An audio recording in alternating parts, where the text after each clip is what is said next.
बंदी छोड़ सतगुरु रामपाल जी भगवान की जय हो। परमपिता परमात्मा, सारी सृष्टि के रचनहार, कुल मालिक, असंख्य ब्रह्मांडों के स्वामी, जगत गुरु, तीनों लोकों में प्रवेश करके सबका भरण पोषण करने वाले संत शिरोमणि सतगुरु रामपाल जी परमेश्वर जी के चरण कमल में हम सभी सत्सेवक भाई बहनों का कोटि कोटि दंडवत प्रणाम। और आप सभी लाइव देख रहे सत्सेवक भाई बहनों को दास का सत साहिब। पुण्यात्मा दया परमपिता परमेश्वर जी की, जिनके आशीर्वाद से हम सभी भगत भाई बहन सोशल मीडिया प्लेटफॉर्म फेसबुक, जिसपे हमारा पेज है पवन दास इज लाइव, जिसके माध्यम से हम एक दूसरे से लाइव रूबरू हैं। और आज के बाद से रोजाना रात्रि 8:30 बजे से 10:30 बजे तक ऑनलाइन लाइव शंका समाधान का ये प्रोग्राम सतगुरु रामपाल जी भगवान के आशीर्वाद से अब प्रतिदिन चलेगा, रोजाना चलेगा। रोजाना आप सभी भाई बहन लाइव प्रोग्राम में जुड़ सकते हैं। और जो नए भगत भाई बहन हैं, जो अभी अभी सतगुरु रामपाल जी भगवान जी से जुड़े हैं, और जो पुराने भगत हैं, जो किन्हीं कारणों से परमात्मा जी का सत्संग नहीं सुन पाए, उनके सत्संगों को आधार नहीं बना पाए, वो भाई बहन भी यदि आध्यात्मिकता में लेके किसी भी शंका से ग्रसित हैं, भक्ति मार्ग से लेके उनको कोई भी समस्या है, कोई बात उनको समझ में नहीं आ रही है, तो ये कोई मान बढ़ाई का मार्ग नहीं है कि हम सत्सेवक जो हैं आप लोगों से बाद में जुड़े हैं, आप हमारे से पहले जुड़े हैं, हम उनसे क्यों पूछें, वो हमसे छोटे हैं। तो पुण्यात्माओं, ये भक्ति मार्ग है। और सतगुरुदेव जी ने बताया कि भक्ति मार्ग में कोई सीनियर जूनियर नहीं होता है। हम सब एक ही परमेश्वर के बच्चे हैं, और ये पिछले जन्म जन्मांतरों के योग से ये भक्ति मार्ग समझ में आता है। इसमें कोई जरूरी नहीं है आज जो भगत सन 2014 में जुड़ा है, 2013 में जुड़ा है, 2018 में, 2020 में जुड़ा है, हो सकता है पिछले जन्म में उसने परमात्मा की संगति कहां तक की है। हो सकता है जो भगत आज 2 साल पहले जुड़ा है, पिछले समय में उसने परमात्मा की 20 वर्ष तक उसने संगति की हो। और जो भगत आज 20 साल से जुड़ा है, हो सकता है उसने पिछले जन्म में 1 साल ही परमात्मा की संगति की हो। तो कौन भगत ज्यादा ज्ञान आधारी हुआ, कौन भगत उस परमेश्वर की विशेष आत्मा हुई। तो ज्ञान आधार से हमने भक्ति मार्ग में सीनियर और जूनियर इन सब बातों को कोई महत्व नहीं देना है। ये सारी की सारी बातें मिथ्या हैं। भक्ति मार्ग में इनके लिए कोई महत्व नहीं है। तो आप सभी भगत भाई बहन जो लाइव जुड़ चुके हैं, एक बार वीडियो को ज्यादा से ज्यादा शेयर कर दें, ताकि हमारा जो मैसेज है, जो परमपिता परमेश्वर संगत तक भिजवाना चाहते हैं, वो ज्यादा से ज्यादा भगत भाई बहनों तक पहुंच जाए। तब तक हम परमपिता परमेश्वर जी का मंगलाचरण करते हैं। सत साहिब। बंदी छोड़ सतगुरु रामपाल जी भगवान की जय हो। गरीब नमो नमो सतपुरुष को नमस्कार गुरु की नहीं, सुर नर मुनि जन साधुआ संतों सर्वसदी नहीं। सतगुरु साहिब संत सब दंडोतम प्रणाम, आगे पीछे मध्य हुए तिनको जा। पुरगान नराकार निर्विषम, काल जाल भय भंजन, निर्लेपम निज निर्गुण। अकल अनुपवे सोन धुन, सोहम सुरति समापतम। सकल समाना नीरतल, उजल हिरंबर हरदमम। बेपरवा था है वार पार नहीं मध्य, तम ग्रीव जो सुमर सिद्ध होई। गणनायक गलताना, करो अनुग्रह सोई। पारस पद परवाना, आदि गणेश मनाऊं। गणनायक देवन देवा, चरण कवल लोलाऊं। आदि अंत करु सेवा, परम शक्ति संगीतम। रिद्धि सिद्धि दाता सोही, अविगत गुण है अतीतम। सत्य पुरुष निर्मोही, जगदम्बा जगदीश। मंगल रूप मुरारी, तन मन अर्पण शीशम। भक्ति मुक्ति भंडारी, सुर नर मुनि जन ध्यावे। ब्रह्मा विष्णु महेशा, शेष सहस मुख गावे।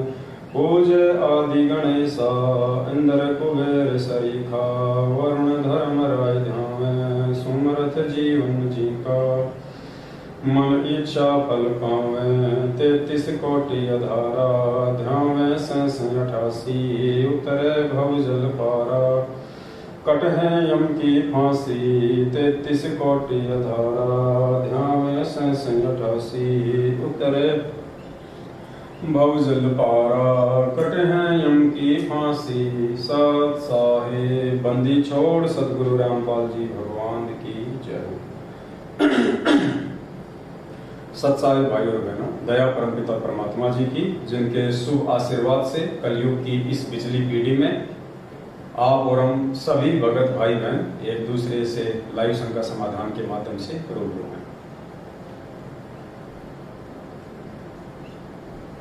जैसा कि आप सबको पता है, अब प्रतिदिन रोजाना रात्रि 8:30 बजे से 10:30 बजे तक यानी 2 घंटे हम भगत समाज की जो भी शंकाएं हैं आध्यात्मिक क्षेत्र को लेके, भक्ति मार्ग को लेके, जिन शंकाओं के चलते वो भक्ति नहीं कर पा रहे हैं, उनको कोई न कोई समस्या आ रही है, उनको कोई समाधान जाने अनजाने में नहीं मिल पा रहा है, जो भगत भाई बहन नाम दीक्षा लेने के बाद परमात्मा के नियमों को अच्छे से नहीं समझ पाए हैं, या उनको सतलोक आश्रम मैनेजमेंट हरियाणा के फर्जी नामदान केंद्र संचालकों के द्वारा, उनके कोऑर्डिनेटरों के द्वारा उनको अच्छे से नहीं बताए गए, नहीं समझाए गए, सत्संगों को वो भाई बहन थोड़ा अच्छे से नहीं समझ पाए, जो भी रीजन रहा हो, अगर उनको कोई भी समस्या है इस परमात्मा के भक्ति मार्ग में, तो वो भाई बहन निसंकोच जो है रात्रि 8:30 बजे से 10:30 बजे तक आप जी लाइव जुड़िए, और आप हमें मैसेज भी कर सकते हैं, नंबर आपको लास्ट में दे दिया जाएगा, आप वॉइस मैसेज भी कर सकते हैं अपनी कोई भी शंका। परमात्मा जी के आशीर्वाद से, उनके सत्संगों के आधार से आपकी हर शंका का ज्ञान आधार से अच्छे से समाधान किया जाएगा। आज आप सभी भगत भाई बहनों को एक छोटी सी बात बतानी थी, जो कि बहुत ही ज्यादा महत्वपूर्ण है। आप सभी को ध्यान होगा, आज से लगभग 4 या 5 साल पहले दास साध संगति के प्रचार के लिए, अपने भगत भाई बहनों को बरवाला कांड की सच्चाई बताने के लिए, और सतलोक आश्रम मैनेजमेंट हरियाणा के द्वारा भोले भगत समाज को हिसार जेल में बैठे हुए पूज्य गुरुदेव सतगुरु रामपाल जी भगवान की आड़ में ज्योति पाठ और दान के नाम से जो लूटा जा रहा था, भगत समाज को राजनेताओं के रैलियों में शामिल करवाया जा रहा था, अन्य धरने और प्रदर्शनों में उनको बहका के लेके जाया जा रहा था, इन सब बातों से भगत समाज को जागरूक करने के लिए, उनको अवेयर करने के लिए कि भाई ये जितने भी आदेश जो भक्ति विरुद्ध हैं, जो पूज्य गुरुदेव जी के सत्संगों से मेल नहीं खाते हैं, ये सारे के सारे आदेश सतगुरु रामपाल जी भगवान के नहीं है। उन्होंने कभी भी अपने बच्चों को इस प्रकार के भक्ति विरुद्ध जो कर्म है वो करने की शिक्षा नहीं दी है। और वर्तमान में उनकी आड़ में ये पीले पर्चे निकाल के, फर्जी ऑडियो निकाल के, या आपके नामदान संचालक और कोऑर्डिनेटरों के माध्यम से जो भी आदेश संगत में पारित किए जा रहे हैं, ये सारे के सारे आदेश अपने आप को मनमुखी गुरु समझने वाला सतगुरु रामपाल जी भगवान का छोटा कलयुगी भाई महेंद्र है, और गुरुदेव का जो परिवार है वो है। ये सब लोग अपने धार्मिक धंधे के लिए आप सभी संगत वालों को मोहरा बनाए हुए हैं। तो ये सारी बातें हम समझाने के लिए गांव-गांव में, शहर-शहर में, हर जिले में, हर स्टेट में, जहां-जहां भी हम लोग जा सकते थे हम लोग गए। तो ऐसे ही सन 2016 के लास्ट में हम लोग मध्य प्रदेश गए हुए थे, और मध्य प्रदेश का राजगढ़ जिला था, राजगढ़ जिले में हम गए हुए थे। भगत भाई बहनों को हम समझा रहे थे, फिर बीच में असुर निकंदन रमेणी का समय हो गया था, सभी भाई बहन मिलकर हम रमेणी करने लग गए।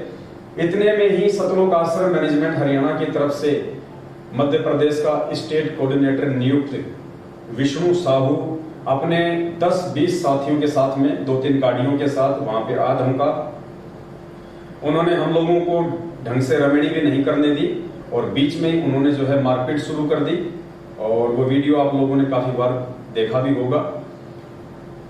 और उस समय भी दास ने कहा था कि पुण्यात्माओं, ये लोग किस आग में हाथ दे रहे हैं, ये नादान हैं, ये परमात्मा के ज्ञान से अनभिज्ञ हैं, ये लोग तत्व ज्ञान से अपरिचित हैं, ये गुरु को मानुष मानते हैं, ये लोग किस आग में हाथ दे रहे हैं इन लोगों को नहीं पता है। आने वाले समय में आज जो कर्म ये कर रहे हैं इस कर्म का भयंकर परिणाम इनको भुगतना पड़ेगा। और उसके लगभग 1.5-2 साल बाद में जो लोग वहां आए थे और जिन जिन लोगों ने दास के ऊपर हाथ उठाया था उनमें से 2 भक्तों की अकाल मृत्यु हो चुकी है। एक भगत को तो एक्सीडेंट हुआ, उसका एक पैर कटा, 6 महीने तक वो हॉस्पिटल में रहा, उसके बाद उसकी मृत्यु हुई। एक भगत और था, उसकी भी इसी प्रकार से अकाल मृत्यु हुई है। दोनों भगत सतनाम प्राप्त थे। उसके बाद और भी बहुत सारी इन्होंने घटनाओं को जन्म दिया जो इनको नहीं करना चाहिए था परमात्मा के ज्ञान आधार से।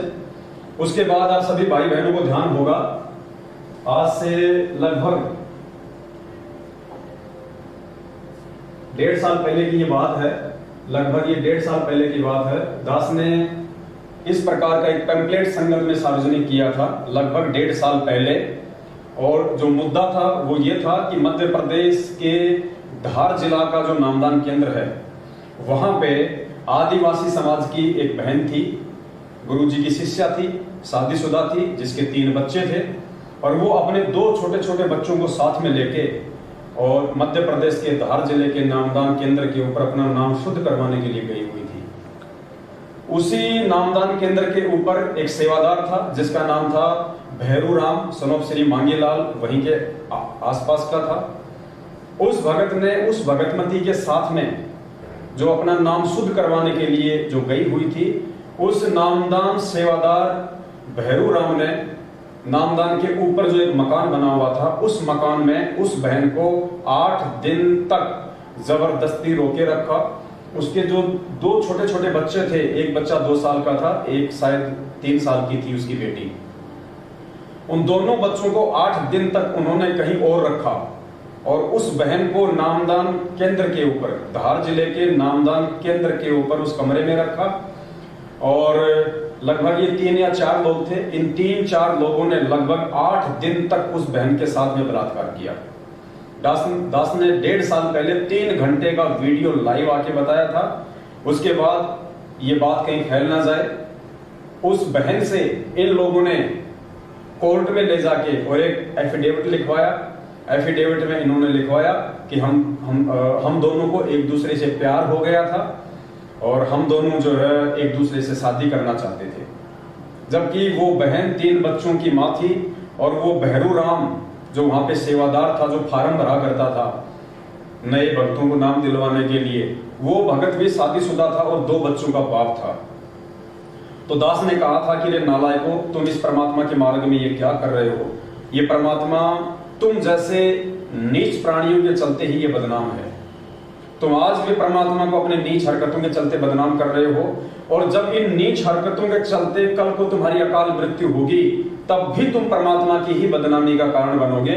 लोग कहेंगे कि ये देखो संत रामपाल जी का भगत, जो अपने आप को बहुत बड़ा भगत कहा करता था कि मेरे गुरुजी ऐसे हैं, मेरे गुरुजी मुर्दे को जिंदा कर देते हैं, मेरे गुरुजी के शरण में जो आ जाता है वो कभी अकाल मौत नहीं मरता। उसके बाद जब तुम खुद अकाल मौत मरोगे तो तुम उस समय भी परमात्मा की बदनामी का कारण बनोगे और तुम डबल दोषी हो जाओगे उस परमात्मा के। तो दास ने उस समय पुण्यात्मा एक ये पैम्पलेट निकाला था, ये देखिए 21 मार्च 2021, ये 21 मार्च 2021 और दिन रविवार। दास ने पैम्पलेट निकाला था कि 21 मार्च 2021 को दास लाइव आएगा, आप सभी भाई बहनों को उस घटना की हकीकत बताई जाएगी। उस बहन से जो एफिडेविट लिखवाया गया था कोर्ट में ले जाके अपने बचाव के लिए, वो एफिडेविट भी हमारे पास में आ गया था। दास ने एफिडेविट भी संगत में उसकी पीडीएफ कॉपी भी आप लोगों को भेजी थी और आप लोगों को लाइव में दास ने पीडीएफ भी दिखाया था। तो दास ने उस समय ये जिक्र किया था कि बलात्कार केंद्र मध्य प्रदेश के राजगढ़ में नाम शुद्धिकरण करवाने गई 3 बच्चों की मां भूरी दासी के साथ 8 दिन तक नामदान सेवादारों द्वारा सामूहिक बलात्कार। ये दास ने पहले ही पैम्पलेट बना के 4-5 दिन तक संगत में वायरल किया था ताकि ज्यादा से ज्यादा भगत भाई बहन लाइव जुड़े और सभी भाई बहनों को इस हकीकत का पता चले। तो पुण्यात्माओं, आज लगभग 17 या 18 महीने के बाद, क्योंकि दास ने उस समय आप सभी भाई बहनों को कहा था, परमात्मा का एक विधान बताया था कि भाई राम किसी को मारे नहीं, मारे तो हत्यारा राम, अपने आप ही मर जाएंगे ये कर कर खोटे काम। और इनके वो खोटे काम, इनके वो खोटे कर्म आज सतलोक आश्रम मैनेजमेंट हरियाणा के सामने आ रहे हैं। और पुण्यात्माओं, ये न्यूज है, ये कल की न्यूज है, ये देखिएगा, ये न्यूज है, ये कल की।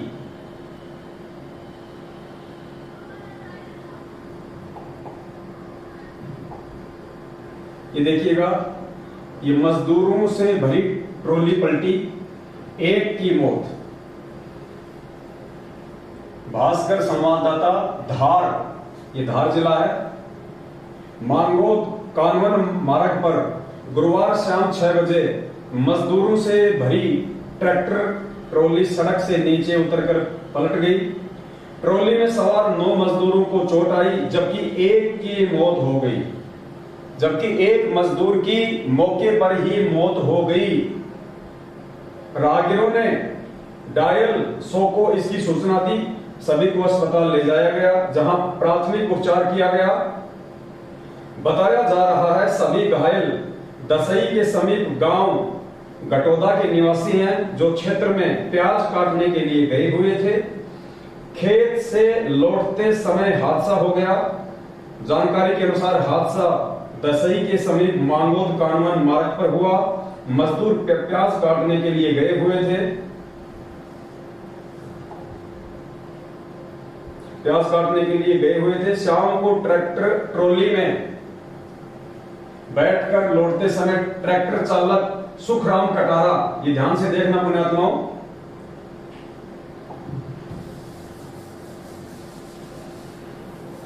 न्यूज को आगे आप जी ध्यान से देखना।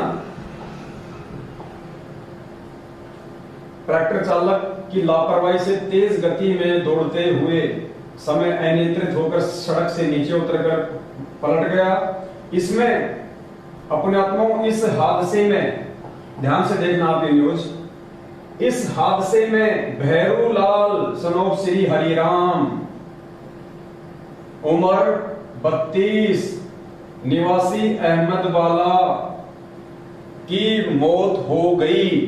ये पुण्यात्माओं वही भैरूलाल है जिसने उस बहन के साथ में 8 दिन तक बलात्कार किया था। ये वही सतलोक आश्रम मैनेजमेंट हरियाणा के धार जिले का नामदान सेवादार भैरूलाल सनोफ श्री मांगीलाल, जिसने उस आदिवासी बहन भूरी दासी के साथ, जो 3 बच्चों की मां थी और अपना नाम शुद्ध करवाने गई हुई थी, उस बहन के बच्चों को उससे दूर करके, उसको डरा के धमका के, आदिवासी थी, 8 दिन तक उसके साथ नामदान केंद्र के ऊपर बलात्कार किया। और पुण्यात्माओं, दास ने उस समय कहा था कि इन्होंने जो ये कुकर्म किया है, सतगुरु रामपाल जी भगवान से दीक्षा लेने के बाद, उनसे नाम उपदेश लेने के बाद, ये तत्व ज्ञान लेने के बाद, ये कर्म जिन जिन लोगों ने किया है, अभी तो खाली एक का ही नंबर आया है, जिन जिन लोगों ने ये कर्म किया है और जिन जिन लोगों ने, चाहे वो नामदान संचालक हो, चाहे वहां का कोऑर्डिनेटर हो, चाहे स्टेट कोऑर्डिनेटर हो, चाहे सतलोक आश्रम मैनेजमेंट हरियाणा वाले हों, जिन जिन लोगों ने उस कुकर्म में सहयोग किया है और जिन लोगों ने उस न्यूज को, उस बात को दबाया था, उस समय संगत में ऊपर आने नहीं दिया, उन सभी लोगों की आने वाले समय में परमात्मा के विधान अनुसार दुर्गति से मौत होगी। क्योंकि ये इस प्रकार का जो कुकर्म है वो अक्षम्य है, वो क्षमा करने योग्य नहीं होता है। तो आज आपकी आंखों के सामने पुण्यात्माओं, 18 महीने के बाद जो परमात्मा ने दास से मैसेज डलवाया था, वीडियो बनवाया था कि आने वाले समय में इनकी मौत होगी और दुनिया इनकी मौत को देखेगी और लोग कहेंगे कि देखो ये हैं संत रामपाल जी के भगत, और ये लोग उस परमात्मा की बदनामी का कारण बनेंगे। आपकी आंखों के सामने पुण्यात्माओं ये घटना है। आज जितने भी नामदान संचालक हैं, जितने भी स्टेट कोऑर्डिनेटर हैं, जितने भी कोऑर्डिनेटर हैं, वो अपने आप में बहुत ज्यादा सयाने बन रहे होंगे, अपने आप में बहुत ज्यादा होशियार बन रहे होंगे।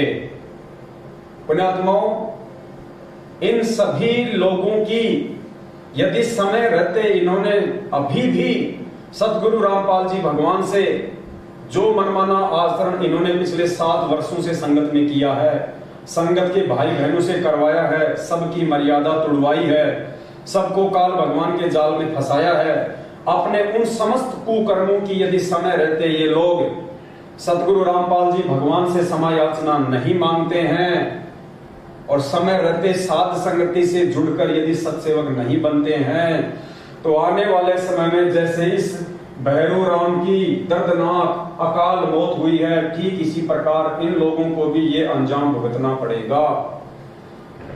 ये परमात्मा का विधान है कि राम किसी को मारे नहीं, मारे तो हत्यारा राम अपने आप ही मर जाएंगे, ये कर कर खोटे काम। और ये देखिए पुण्यात्मा, ये फोटो आई हुई है, ये ट्रैक्टर था और ये ट्रॉली ये पलटी हुई है और इस भैरू राम की, इस भैरू लाल सनोप श्री हरिराम 32 निवासी अहमद बोला की मौत।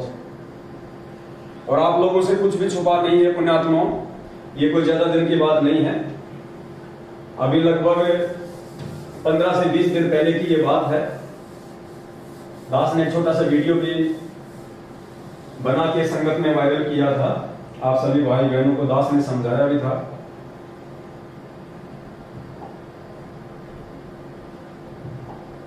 जब दास सात संगति में गया हुआ था,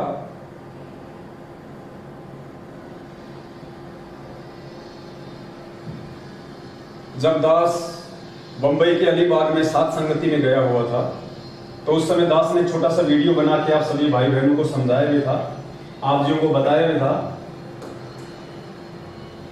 कि जो जैसे कर्म इस भक्ति मार्ग में आने के बाद में करेगा पुण्यात्माओं, उसको वैसे ही परिणाम भोगने पड़ेंगे। भक्ति गेट बंद कर दिया, वैसे ही उनको जो कर्म है वो भोगने पड़ेंगे। ये परमात्मा किसी का सगा नहीं है, ये सतगुरु रामपाल जी भगवान, ये कबीर परमात्मा किसी का भी सगा नहीं है। हम रोज मंगलाचरण पढ़ते हैं, परम शक्ति संगीतम रिद्धि सिद्धि दाता सोही, अविगत गुण अतीतम सत्य पुरुष निर्मोही। ये सतगुरु रामपाल जी भगवान निर्मोही परमात्मा है। राम किसी को मारे नहीं, मारे तो हत्यारा राम अपने आप ही मर जाएंगे कर कर खोटे काम। और पिछले 6-7 वर्षों से उस परमपिता परमात्मा सतगुरु रामपाल जी भगवान ने हम सभी सत्सेवक भाई बहनों की संगत में एकमात्र यही ड्यूटी लगा रखी है, आप सभी भाई बहनों को समझाने की कि ये पूर्ण परमात्मा है और इस परमात्मा की शरण में आने के बाद यदि किसी ने गफलत की, यदि किसी ने जानबूझ के ऐसी गलती की जिस गलती से परमात्मा नाराज होते हैं, अंत में उस गलती का दुष्परिणाम भी भयंकर होगा, उनको भोगना पड़ेगा। और पुण्यात्माओं, इनके जितने भी कोऑर्डिनेटर हैं अभी तक, इनके जितने भी सेवादार हैं अभी तक, जिनकी भी मौत हुई है, किसी की भी सामान्य मौत नहीं हुई, किसी भी कोऑर्डिनेटर या नामदान संचालक या सेवादार की साधारण मौत नहीं हुई है, सभी की अकाल मौत हुई है। आज से लगभग 15 से 20 दिन पहले बिहार का स्टेट कोऑर्डिनेटर राजदेव बाबू, राजदेव दास पुण्यात्माओं, उसकी अकाल मृत्यु हो चुकी है। एक स्टेट कोऑर्डिनेटर की जो पूरी संगत को हैंडल कर रहा है, उसकी हार्ट अटैक से और बाथरूम में उसकी मौत हुई है। बाथरूम की सीट से वो उठ भी नहीं पाया, बाथरूम की सीट से वो उठ भी नहीं पाया और हार्ट अटैक से उसकी दर्दनाक अकाल मृत्यु हुई है 15 से 20 दिन पहले बिहार के स्टेट कोऑर्डिनेटर की।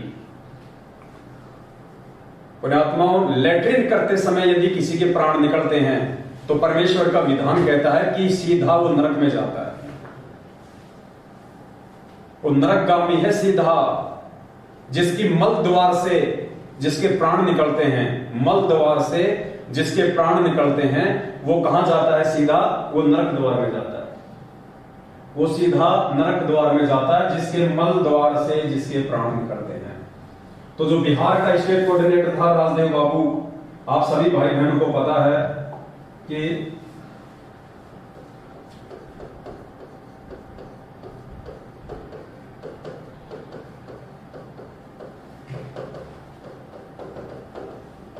ये बिहार स्टेट कोऑर्डिनेटर राजदेव जी, राजदेव दास। बाथरूम में इनकी डेथ हुई है। बाथरूम में फ्रेश होते समय मल द्वार से, पुण्यात्माओं, मल द्वार से इनके प्राण निकले हैं, मल द्वार से। और परमात्मा का विधान कहता है जिसके प्राण मल द्वार से निकलते हैं वो सीधा नरक में जाता है, नरक। पुण्यात्माओं, एक मुख्य सेवादार बिहार का स्टेट कोऑर्डिनेटर, जिसकी परमात्मा के ज्ञान में विरुद्ध चलते हुए, परमात्मा के विधान को तोड़ते हुए, सतलोक आश्रम मैनेजमेंट हरियाणा और गुरुदेव के कलयुगी परिवार वालों के कुकर्मों में सहयोग करने के चलते, जिसने 7 साल से सिर्फ और सिर्फ अपने कर्म ही खराब किए, हम भगत समाज को जागरूक करते, वो उल्टा भगत समाज को नींद में सुला देते, गुरुदेव का फर्जी आदेश बता के। बस भगत समाज के दान के ऊपर इन कुपात्रों ने बड़ी बड़ी जो है गाड़ियां लेके खरीदी हुई, अपनी कोठियां जिन्होंने बनाई, अपनी पर्सनल जिन्होंने प्रॉपर्टियां बनाई, और भगत समाज से राजनीतियां करवाई, भगत समाज को हरियाणा के जाट आरक्षण में शामिल करवाया। इन स्टेट कोऑर्डिनेटरों ने भगत समाज को परमात्मा के ज्ञान से विरुद्ध चला के, हटा के, दिल्ली का मुंडका आश्रम, रोहतक का सिंहपुरा आश्रम, जींद आपका बैतूल आश्रम, धूरी आश्रम, जितने भी इन्होंने फर्जी आश्रम खोल रखे हैं, और समय समय पे ये लोग भगत समाज को ज्योति और पाठ के नाम पे लूटने के लिए, कभी गरीबदास जी का बोध दिवस, कभी कबीर जी का प्रकट दिवस, तो कभी प्रस्थान दिवस, कभी सतगुरु रामपाल जी भगवान का बोध दिवस, इन सभी के बहाने जिन्होंने संगत को ज्योति और पाठ के नाम पे लूटा, दान धर्म के नाम पे लूटा, और इन स्टेट कोऑर्डिनेटर लोगों ने उसमें सबसे ज्यादा सहयोग किया संगत को वहां तक पहुंचाने के लिए। संगत बेचारी भूली, नए नए भगत जुड़े, उन्हें पूरे सिस्टम का नहीं पता, उनको जो आदेश दे दिया गया उन्होंने विश्वास करके कि ये हमारा स्टेट कोऑर्डिनेटर है, ये हमारा नामदान संचालक है, ये हमें कभी भी गलत मार्गदर्शन नहीं देगा, इस विश्वास के साथ उन आत्माओं ने इनके ऊपर बिलीव किया और इन्होंने उस का नाजायज फायदा उठाया, उन आत्माओं के साथ में विश्वासघात किया, और आज इनका जो परिणाम है वो पुण्यात्माओं नरक, मल द्वार से जिनके प्राण निकल रहे हैं, हार्ट अटैक से जिनकी मौत हो रही है। अब सोचिए पुण्यात्माओं, एक मुख्य सेवादार अगर अकाल मौत मर रहा है, मुख्य सेवादार का मतलब है जो सबसे ज्यादा सेवा करता हो, जो परमात्मा के सबसे ज्यादा नजदीक हो, ऐसा व्यक्ति यदि काल भगवान की भेंट चढ़ रहा है, जिसको सार नाम प्राप्त हो, तो सोचे पुण्यात्माओं, उससे नीचे की जो संगत है, बिहार की जो अन्य संगत है, सोचिए वो कौन से द्वार में जाएगी।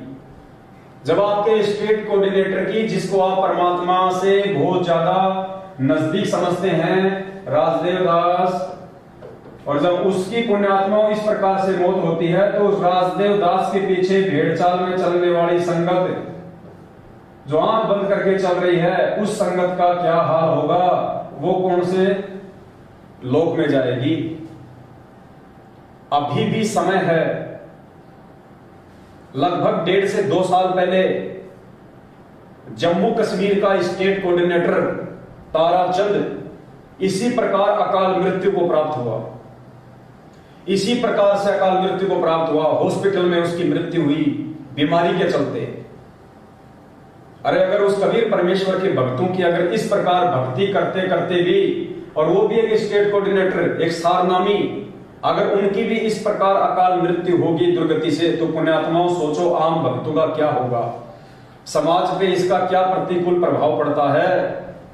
और ये सारा का सारा जो ये बवंडर है, सारा का सारा जो ये लफड़ा है, ये क्यों हो रहा है। ये जितने भी स्टेट कोऑर्डिनेटर हैं, गुरु जी का परिवार है, ये सभी लोग इन कुकर्मों को क्यों अंजाम दे रहे हैं। इसमें खाली अकेला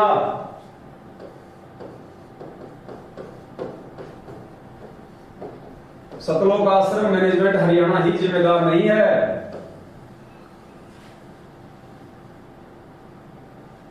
केवल सतलोक आश्रम मैनेजमेंट हरियाणा अकेला ही जिम्मेदार नहीं है। इसमें मैनेजमेंट का साथ जो दे रहे हैं वो है स्टेट कोऑर्डिनेटर,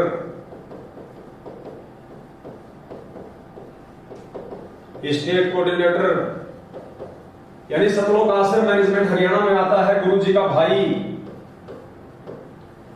गुरु जी का परिवार, गुरु जी के रिश्तेदार, ये जितने भी लोग हैं इनको सतलोक आश्रम मैनेजमेंट हरियाणा के नाम से जाना जाता है।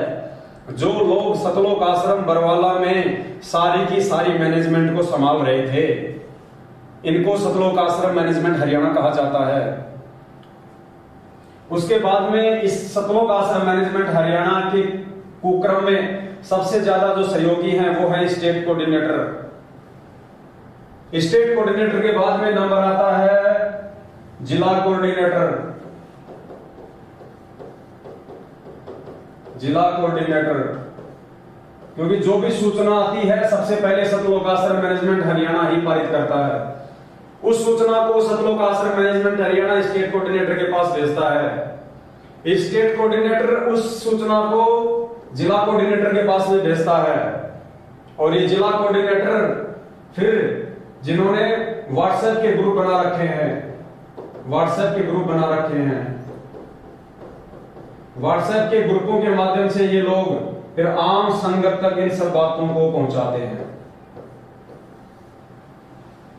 तो पुण्यात्माओं, मुख्य तौर पे जो परमात्मा के दोषी हैं पिछले 7.5 वर्षों से, जिन्होंने सारे उल्टे कुक्रम भगत समाज से करवाए हैं, जो मुख्य दोषी हैं वो है सतलोक आश्रम मैनेजमेंट हरियाणा। गुरुदेव का भाई, गुरुदेव का परिवार, गुरुदेव के रिश्तेदार, जिनमें गुरुदेव के बेटा बेटी, भाई बंधु, रिश्तेदार, जमाई सब आ जाते हैं। उसके बाद में उनके कुक्रम में जो सहयोगी हैं, जो दोषी हैं, वो है स्टेट कोऑर्डिनेटर। उसके बाद में जिला कोऑर्डिनेटर, उसके बाद में व्हाट्सएप के जो ग्रुप हैंडल कर रहे हैं, जो लोग, जिन लोगों को व्हाट्सएप के ग्रुपों का जिले वाइज, तहसील वाइज, स्टेट वाइज जिनको एडमिन बना रखा है, वो लोग परमात्मा के दोषी हैं। मुख्य तौर पे केवल यही लोग दोषी हैं, मुख्य तौर पे यही लोग दोषी हैं। सतलोक आश्रम मैनेजमेंट हरियाणा, स्टेट कोऑर्डिनेटर, जिला कोऑर्डिनेटर और व्हाट्सएप के जो ग्रुप बना रखे हैं।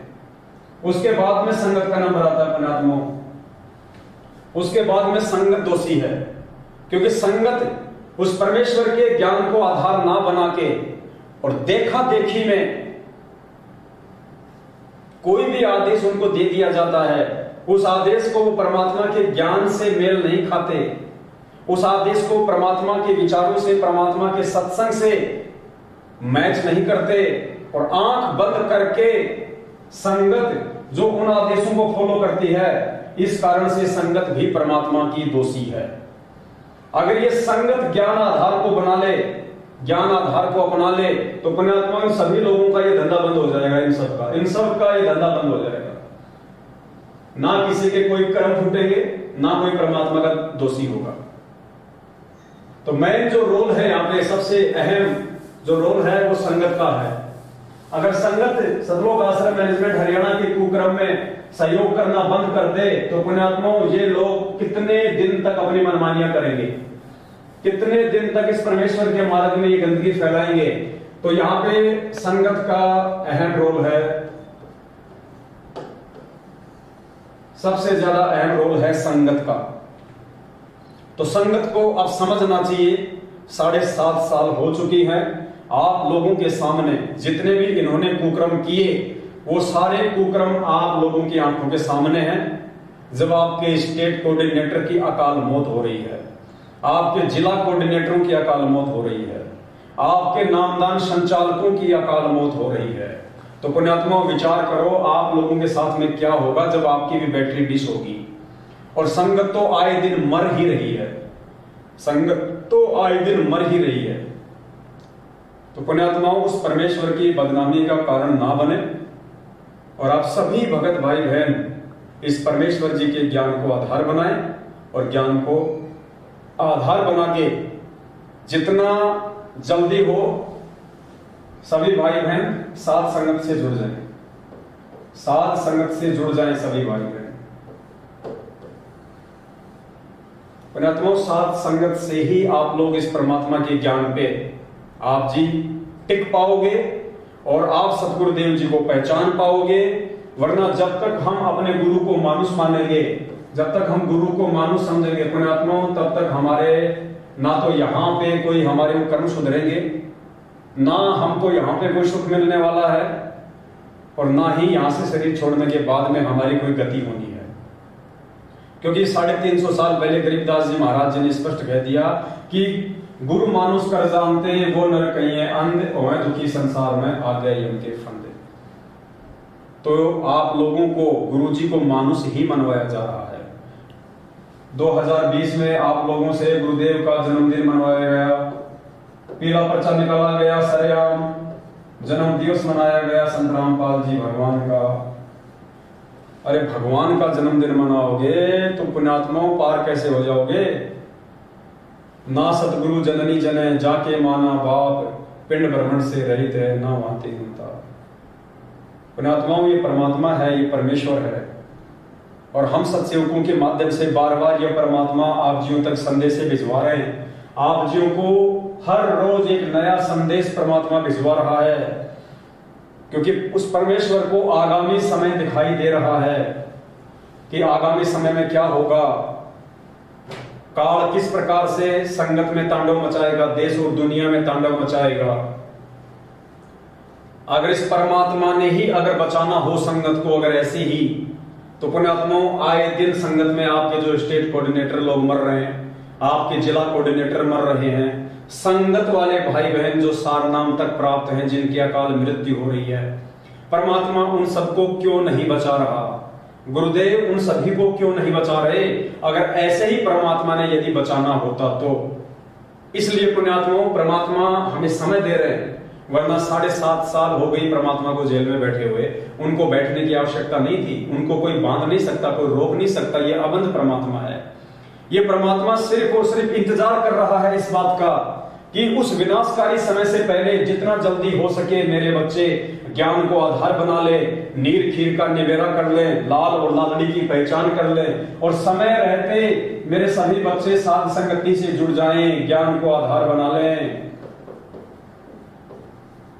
परमात्मा ने हमारे को शिक्षा क्यों दी है? शिक्षा सिर्फ हमारे को इसलिए दी है कि हम इस भक्ति मार्ग में किसी के बहकाव में आने से बचें और हम परमेश्वर की भक्ति निसंशय रूप से कर सकें। भाई और बहनों, ये मौके बार बार नहीं मिलेंगे। एक बार यदि ये बात आप लोगों के हाथ से निकल गई, वो कहते हैं ना कि तीर कमान से और बात जुबान से एक बार निकल जाती है, वापस नहीं आती। ये मौका जो परमात्मा दे रहे हैं बार बार 7 साल हो गई परमात्मा को, एक गोल्डन चांस है। ये मौका दोबारा नहीं मिलेगा। सिवाय हाथ धर के सिर पे रोने के कुछ भी शेष नहीं रहेगा। हम सत्सेवकों का कोई स्वार्थ नहीं है आप लोगों से। हम आपको बता रहे हैं, समझा रहे हैं, हमारा कोई स्वार्थ नहीं है इसमें, कोई स्वार्थ नहीं हमारा किसी भी प्रकार का। हम निस्वार्थ भाव से उस परमेश्वर की तरह इस परमार्थ के मार्ग में ये सेवा दे रहे हैं। पुण्यात्माओं, आपने कुपात्र सतलोक आश्रम मैनेजमेंट हरियाणा को, ये कुपात्र सतलोक आश्रम मैनेजमेंट हरियाणा को आपने ज्योति पाठ और दान का दिन रात अंधे होके आप लोगों ने पैसा दिया। दिन रात इस कुपात्र सतलोक आश्रम मैनेजमेंट हरियाणा ने आपका पैसा कहां लगाया? जाट आरक्षण में। कहां लगाया? राजनीति में। कहां लगाया? गाड़ी घोड़े खरीदने में, गाड़ी खरीदने में। कहां लगाया? फर्जी आश्रम बना डाले, इन पत्थरों में पैसा बर्बाद कर दिया। कहां लगाया? आनंदपाल सिंह की सीबीआई जांच में, आनंदपाल सिंह की सीबीआई जांच में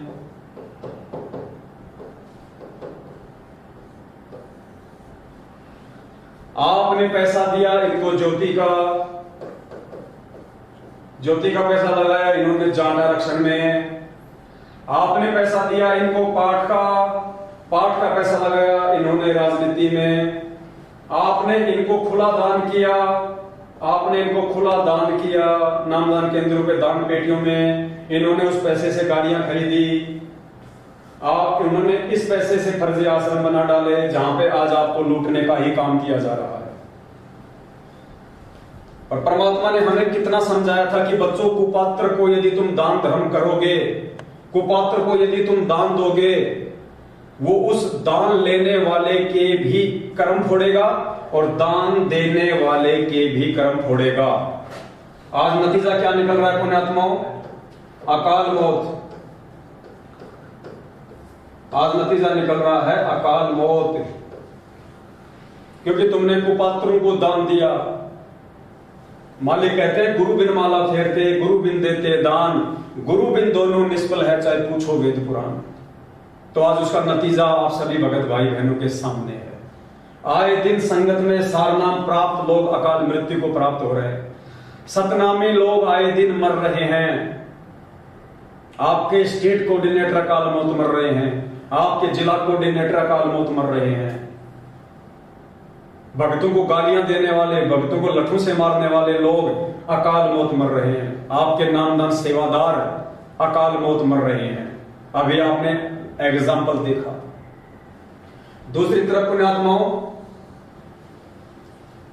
आपने सुपात्र लोगों को दान नहीं दिया। आपने सुपात्र जो सत्सेवक हैं उन्होंने आपसे कोई दान नहीं लिया, कोई दान नहीं लिया आपसे, ज्योति पाठ का कोई पैसा नहीं लिया आपसे केवल इस परमेश्वर की सेवाओं के लिए सहयोग मांगा। सहयोग, ताकि भगत समाज को जगाने की दिशा में जो प्रयास वो परमात्मा अपने सत्सेवक बच्चों के माध्यम से दिन रात करवा रहा है, उसमें यदि आपका सहयोग होगा तो आपको भी उसी रेशियो में परमात्मा लाभ देगा। जैसे आपने कुपात्रों को ज्योति पाठ और दान का पैसा दिया, उनको सहयोग किया, उसी रेशियो में इन्होंने जो जो कुकर्म किए, जिन जिन कुपात्रों को इन्होंने आपका पैसा दिया, हरियाणा के जाट आरक्षण में, राजनीति में, गाड़ियां खरीदने में, फर्जी आश्रम बनाने में, आज आप सभी के सामने अकाल मौत। इस कुपात्र सतलोक आश्रम मैनेजमेंट हरियाणा के मुख्य सेवादारों की भी अकाल मौत, और इन सेवादारों को आंख बंद करके गुरु जी के ज्ञान के विरुद्ध सहयोग करने वाली संगत को भी अकाल मौत। इधर आपने सहयोग किया सुपात्र लोगों को, सत्सेवकों को आपने सहयोग किया, आपके सहयोग से एक गाड़ी आई, आपके सहयोग से टाटा सफारी 21 लाख रुपए की ये गाड़ी आई। ये गाड़ियां सात संगतियों में जा रही है, अपने भाई बहनों को बैठा के लेके जा रही है। उधर से कोई भाई बहन आता है उसको बैठा के लेके आती है। समय पे हम सात संगतियों में पहुंचते हैं, परमात्मा की महिमा होती है, परमात्मा जी को भोग लगाया जाता है। आप लोगों से कोई गलतियां ना हो इसलिए पूरी रात बैठ के भाई बहनों को समझाया जाता है। आप अपने दान का सदुपयोग कर सको, आप सही तरीके से मर्यादा में रह के भक्ति कर सको, इसके लिए रात दिन ये गाड़ी जहां भी परमात्मा सेवा में भेजते हैं ये गाड़ी जाती है। ये गाड़ी कोई सतलोक आश्रम मैनेजमेंट हरियाणा वालों की तरह सात संगतियों को रोकने के लिए नहीं जाती। ये गाड़ी इन मैनेजमेंट वालों की तरह ये के ससुराल में नहीं जाती। ये गाड़ी यार दोस्तों के साथ में कुल्लू और मनाली घूमने के लिए नहीं जाती। ये गाड़ियां फालतू में डीजल और पेट्रोल को बर्बाद नहीं करती। यहां सारे उल्टे कर्म। और यहां जो आप लोगों ने सुपात्र को सहयोग किया, सुपात्र को सहयोग करने के बाद में आपका पैसा जहां जहां यूज हुआ, आज आप देख रहे हैं एक डिजिटल बोर्ड है, ये 75 इंच का है डिजिटल बोर्ड। ये लगभग 1,94,000 रुपए का आया है। दास की औकात नहीं थी, आप सभी भाई बहनों से परमात्मा ने सहयोग करवाया, तो ये सेवा में काम आ रहा है। आप भाई बहनों को समझाने के लिए, विस्तार से बताने के लिए। तो ये आप सभी भाई बहनों की उसी रेशियो में सेवा लग गई।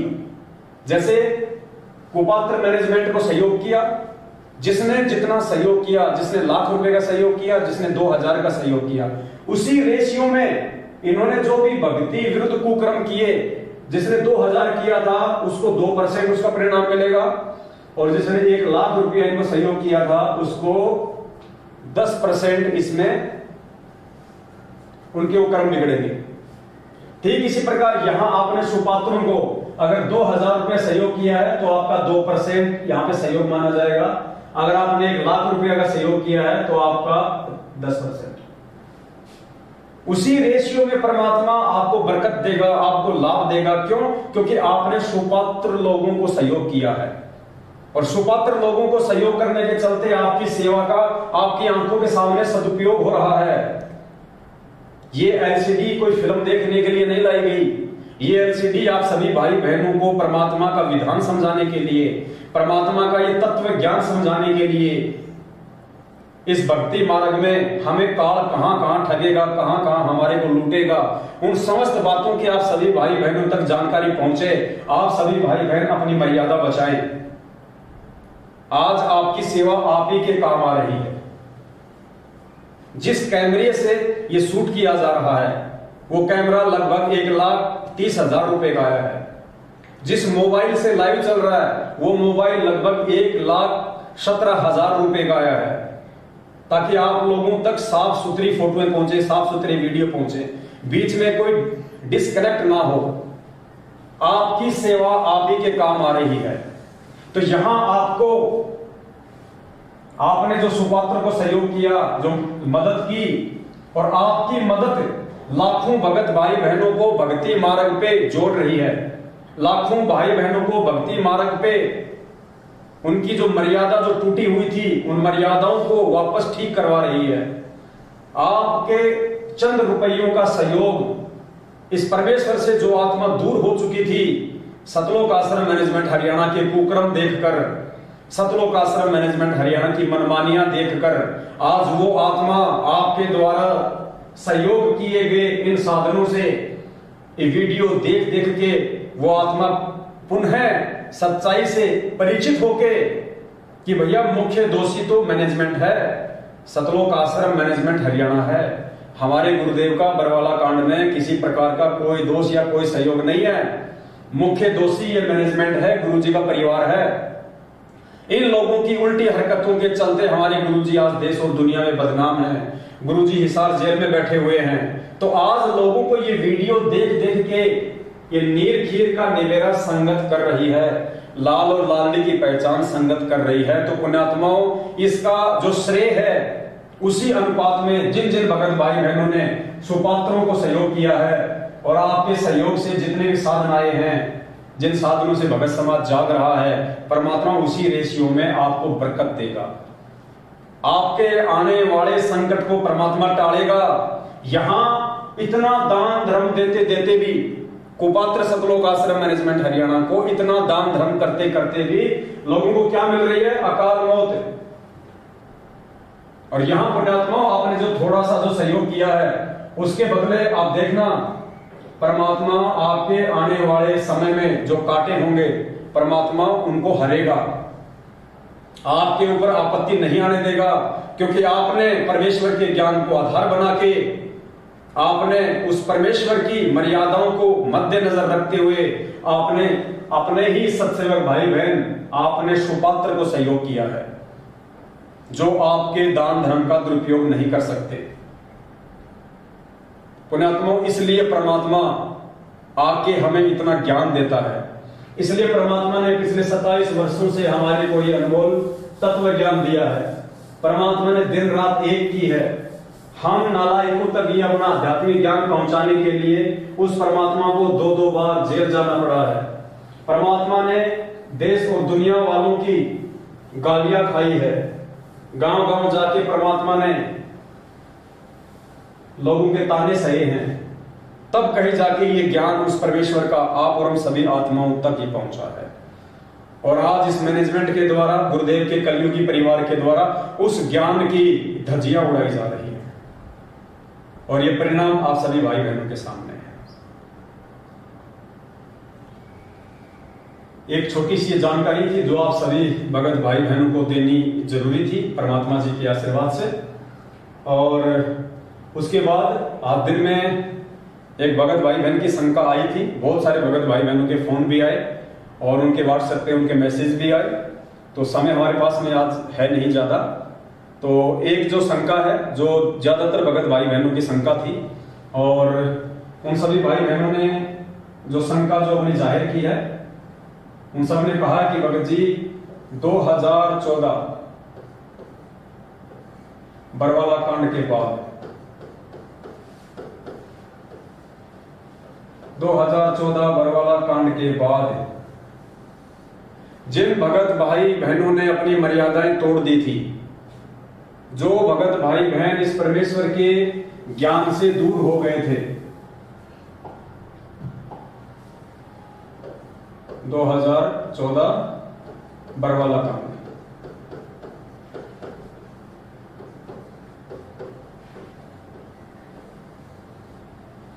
बरवाला कांड में सतलोक आश्रम मैनेजमेंट हरियाणा की मनमानी हरकतों को देखकर परमेश्वर के ज्ञान के विरुद्ध वहां भगत समाज को पुलिस वालों के सामने मरने मारने के लिए खड़ा कर दिया गया। भगत समाज को काले कपड़े पहना दिए गए, गुंडे मवालियों की तरह भोले भक्तों के हाथ में गुरुजी का आदेश बता के हथियार पकड़ा दिए गए, डंडे और झंडे पकड़ा दिए गए, पेट्रोल बम पकड़ा दिए गए, पत्थर पकड़ा दिए गए, बंदूकें पकड़ा दी गई। उसके बाद जो घटना वहां पे घटित हुई, उस घटना को देखकर लाखों की संख्या में वो भगत भाई बहन जो नए नए उस समय सतगुरुदेव जी से नाम दीक्षा प्राप्त हुए थे, जो ज्ञान को इतना आधार बना नहीं पाए थे, उन आत्माओं ने उन घटनाओं को देखकर सतगुरुदेव जी ने दोष निकाल लिया कि यदि संत रामपाल जी संत हैं तो उन्होंने फिर अपने भक्तों को ये आदेश क्यों दिया, ये काले कपड़े पहनने का आदेश क्यों दिया। काले कपड़े पहना दिए, उनके हाथों में हथियार पकड़ा दिए गए। अनजाने में उन आत्माओं ने ज्ञान की कमी के चलते जो मनमाना आचरण काल प्रेरणा से मर्यादा खंडित होने के चलते जिनके ऊपर काल भगवान का दाव लग चुका था, गुरुदेव का भाई बेटा बंधु बेटा बेटी स्टेट कोऑर्डिनेटर कुछ मायाधारी लोग जिनके ऊपर काल भगवान का दाव चल चुका था, क्योंकि परमात्मा कहते हैं कि जब तक हंसा हमरी आना और काल लगे ना तेरा बना। परमात्मा कहते हैं जब तक मेरा भगत मेरी मर्यादा में है, काल भगवान का कोई अटैक नहीं हो सकता, काल का कोई भी दाव उसके ऊपर नहीं लग सकता, काल उसका कुछ भी नहीं बिगाड़ सकता। तो इन लोगों ने वहां पे अपनी मनमानी हरकतों को अंजाम दिया। सतगुरुदेव जी के छोटे भाई महेंद्र भगोड़े के आदेश पे, महेंद्र भगोड़े के कहने पे, और भोले भगत समाज को गुरुजी का आदेश बता के उनको गुमराह किया गया। उन भक्तों ने हाथों में हथियार उठा लिए, काले कपड़े पहन लिए, पुलिस वालों के साथ मरने मारने को तैयार हो गए। वहां पे कितनी बड़ी घटना, इस बरवाला कांड को अंजाम दे दिया गया। इस बरवाला कांड के बाद में जब गुरुदेव को जेल हुई, भक्तों की मार पिटाई हुई, आश्रम को पुलिस प्रशासन ने अपने कब्जे में ले लिया, उसके बाद लाखों की संख्या में भगत भाई बहनों के मन में दोष उत्पन्न हो गया अनजाने में सतगुरु रामपाल जी भगवान के प्रति, और उन लोगों ने भक्ति को त्याग दिया था। उन लोगों ने इस भक्ति मार्ग को त्याग दिया था। वो अपने किसी दूसरी साधनाओं में लग गए थे, वो अपनी उन्हीं परंपरागत पूजा पाठ में लग गए थे, या फिर वो उस भाव से भक्ति नहीं कर पा रहे थे जो भाव एक भगत के भक्ति मार्ग पे होने चाहिए। तो लाखों की संख्या में ऐसे भगत भाई बहन जो भक्ति छोड़ चुके थे, आज साध संगतियों और सत्सेवक भाई बहनों के प्रयास से जो वीडियो बनाए गए हैं, जो संगत में संदेश दिए जा रहे हैं, जो मैसेज डाले जा रहे हैं, जो पोस्टर डाले जा रहे हैं, और लोगों को हकीकत बताया जा रहा है कि बरवाला कांड 2014 सतगुरु रामपाल जी भगवान की नहीं बल्कि काल प्रेरणा से सतलोक आश्रम मैनेजमेंट हरियाणा की देन है। सतलोक आश्रम मैनेजमेंट हरियाणा, इसमें गुरुदेव का कोई रोल नहीं। ये सारी की सारी जो हरकत है ये सतगुरु रामपाल जी भगवान के छोटे भाई महेंद्र भगोड़े की, गुरुदेव के दोनों बेटों की और गुरुदेव के दामाद संजय खानपुर वाले की है। और जितने भी स्टेट कोऑर्डिनेटर हैं, जितने भी लोग उस समय सतलोक आश्रम मैनेजमेंट हरियाणा में शामिल थे, जो महेंद्र भगोड़े के चमचे बने हुए थे, जो गुरुजी के आदेशों को कम और महेंद्र के आदेशों को ज्यादा फॉलो करते थे, उन सभी लोगों की मनमानी हरकतों का नतीजा है बरवाला कांड और गुरुदेव को आजीवन उम्र कैद। और आज ये जितने भी लोग हैं, गुरुदेव का भाई है, आज गुरुदेव का भाई, गुरुदेव का बेटा और गुरुदेव का जवाई, ये तीनों के तीनों महापुरुष आज भगोड़े बन के घूम रहे हैं। तीनों के तीनों भगोड़े बन के घूम रहे हैं और उसी परमात्मा की आड़ में आज भी संगत को लूटने की दिशा में ही आगे बढ़ रहे हैं। तो इन सब बातों से परिचित होके अब धीरे धीरे धीरे धीरे वो आत्माएं जो वर्षों पहले बरवाला कांड की घटना को देख के भक्ति को त्याग चुकी थी, परमात्मा से धीरे धीरे काल उनको दूर कर रहा था, आज सत्सेवक भाई बहनों के प्रयास से वो आत्माएं पुनः परमात्मा के नजदीक आ रही हैं।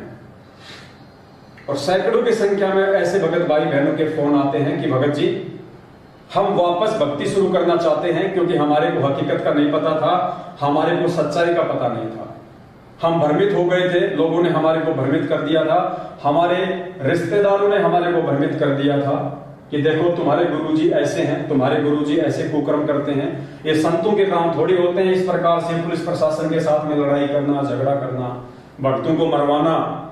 तो भगत जी हमें उस समय इन सब बातों का नहीं पता था और हमने गुरुजी का ही आदेश समझ के हमने सोचा कि मैनेजमेंट को गुरुजी ही आदेश दे रहे हैं और गुरुजी ने ही बरवाला कांड करवाया है और हमारे अंदर दोष उत्पन्न हो गया था। क्या भगत जी आज हम उस दोष से मुक्त हो सकते हैं? क्या वो परमात्मा हमें वापस अपने शरण में ले सकता है? हम किस प्रकार से अपना नाम शुद्ध करवाएं? हम किस प्रकार से वापस उसी तरह ये भक्ति हम शुरू करें? तो आज सैकड़ों की संख्या में ऐसे भगत भाई बहनों के फोन आते हैं। तो आज अभी आगे का जो वीडियो है हमारे पास में, जो भी आधा पौन घंटा बचा हुआ है, परमात्मा उसी के ऊपर अब बातचीत करवाएंगे। मोबाइल दे दो जी।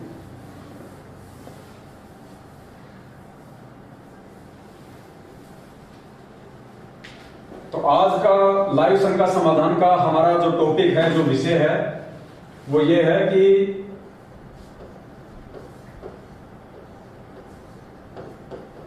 भक्ति छोड़ चुके भाई बहन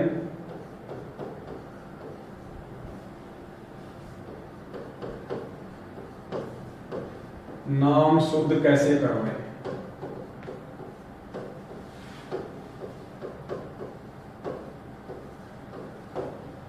भक्ति छोड़ चुके भाई बहन नाम शुद्ध कैसे करवाएं?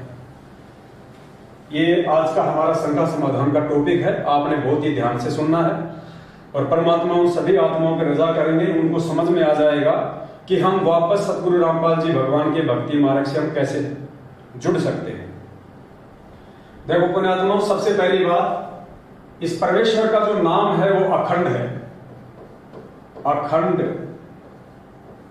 परमात्मा का नाम किसी भी देश काल और परिस्थिति में खंड नहीं होता है। परमात्मा कहते हैं हम हैं सबद सबद हम माही और हमसे भिन्न और कछु नहीं। परमात्मा का स्वयं का जो रूप है वो शब्द है और जो परमेश्वर हमें जो मंत्र देते हैं वो भी एक शब्द है। तो शब्द का किसी भी देश काल और परिस्थिति में खंडन नहीं होता है। तो जो नाम आपको सतलोक आश्रम बरवाला में मिला हुआ था, सतगुरु रामपाल जी भगवान के रहते समय, चाहे प्रथम नाम हो चाहे सतनाम हो, वो नाम अखंड है। यानी नाम कभी भी खंड नहीं होता है। इस बात को अपने दिलो दिमाग से हम निकाल दें। साहिब का नाम अखंड है और सकल सब खंड। यहां सब कुछ खंडित है सिवाय इस परमेश्वर के नाम के। जो चीज खंडित होती है वो है मर्यादा। मर्यादा खंडित होती है। यानी नाम दीक्षा देते समय गुरुदेव हमें जो नियम बताते हैं, प्रथम नाम के समय हमें जो परमात्मा जो 11 नियम जो बताते हैं, और सतनाम के समय परमात्मा हमें जो 34 या 35 नियम बताते हैं, वो नियम टूट जाने से परमात्मा का नाम जो है वो काम करना बंद कर देता है। यानी नाम से मिलने वाले लाभ आपको फिर नहीं मिलेंगे। हमारा जो कनेक्शन है वो कट जाता है। तो नाम खंड नहीं होता है, नाम तो अखंड है। अगर कोई चीज खंड होती है तो वो है मर्यादा। मर्यादा खंडित होती है। तो आज अपनी मर्यादा को ठीक करने के 2 ही तरीके हैं। मर्यादा को ठीक करने के 2 ही तरीके हैं। यदि किसी कारण से आपकी मर्यादा टूट चुकी है, आपके मन में गुरुदेव के प्रति दोष आ चुका है, आपका भक्ति में मन नहीं लग रहा है, आपके अंदर अशांति सी पैदा हो रही है, आप वापस भक्ति शुरू करना चाहते हैं, तो पुण्यात्माओं इसके 2 ही तरीके हैं। सबसे पहला जो तरीका है वो है, यदि सतगुरुदेव जी आश्रम में हैं, हमारे सामने हैं, हमारे समक्ष हैं, तो हम गुरुदेव के पास जाके उनसे हम अपनी जो गलतियां हैं हम उनकी क्षमा याचना करें, परमात्मा से हम माफी मांगे, और सतगुरुदेव जी यानी गुरु फिर आपको जो भी दिशा निर्देश दे उस दिशा निर्देश अनुसार आप अपनी भक्ति को वापस शुरू करें। यदि गुरुदेव कहते हैं कि बेटा जाके फिर से नाम ले ले, या गुरुदेव कहते हैं कि बेटा कोई बात नहीं आगे गलती मत करना, वापस भक्ति शुरू कर दे, तो सबसे पहला तरीका तो हमारे पास में ये होता है, यदि सतगुरुदेव जी आश्रम में हैं या हमारे सामने हैं तो हम उनके पास में जाएं, हृदय से हम अपनी जो गलती है उसकी क्षमा याचना करें, परमात्मा फिर हमें जो भी आदेश दे उसको हम फॉलो करो और अपनी भक्ति को शुरू करें। दूसरा जो तरीका है वो है पुण्यात्माओं ज्ञान आधार। दूसरा नाम शुद्धिकरण का तरीका है ज्ञान आधार। ज्ञान आधार कैसे? हम संध्या आरती में रोज पढ़ते हैं, अंतर्यामी एक तुम आत्म के आधार, जो तुम छोड़ो हाथ तो मैं कौन उतारे पार। कि हे सतगुरुदेव, हे परमपिता परमात्मा, आप इस सृष्टि में एकमात्र अंतर्यामी हैं। आप सबके घट घट में विराजमान हैं। आप सभी भक्तों के सुख और दुखों से परिचित हैं। परमेश्वर आपसे कुछ भी छुपा हुआ नहीं है। चीटी पायल बाजे पैर, साहेब सुनता है सब लहर। ये परमात्मा चीटी के पैर की पायल की आवाज को भी सुन लेता है, जो कि नॉइज लेस होती है। चीटी के पैर के पायल की आवाज नहीं आ सकती, इम्पॉसिबल बताई परमात्मा ने, क्योंकि पहली बात तो चीटी का पैर क्या होगा, फिर चीटी के पैर की पायल अगर बनाई जाए तो वो कितनी छोटी होगी, और फिर उसकी आवाज इम्पॉसिबल। कहते हैं परमात्मा उसको भी सुन लेता है क्योंकि वो अंतर्यामी होता है। तो पुण्यात्माओं, यदि वास्तव में आपको बरवाला कांड 2014 के बाद आपने जो भक्ति छोड़ी, और भक्ति छोड़ने के बाद यदि आज सत्सेवकों के वीडियो देखकर या परमेश्वर की प्रेरणा से आपके अंदर वापस भक्ति करने की इच्छा जागृत हुई है, आपको अपनी उन तमाम जाने अनजाने की गलतियों का आभास हुआ है, और यदि अंदर से आपको पश्चाताप है, तो फिर पुण्यात्माओं आपके सामने एक ही विकल्प है जिससे आप वापस अपनी भक्ति शुरू कर सकते हैं। आप उस परमेश्वर की शरण में वापस आ सकते हैं। आने वाले विनाशकारी समय से आप जी अपने और अपने परिवार की सुरक्षा कर सकते हैं, और वो है पुण्यात्माओं ज्ञान आधार। यानी हृदय से आप अपनी उन तमाम गलतियों की क्षमा याचना सतगुरु रामपाल जी भगवान से, उस अंतर्यामी परमात्मा से अपने घर पर ही करें।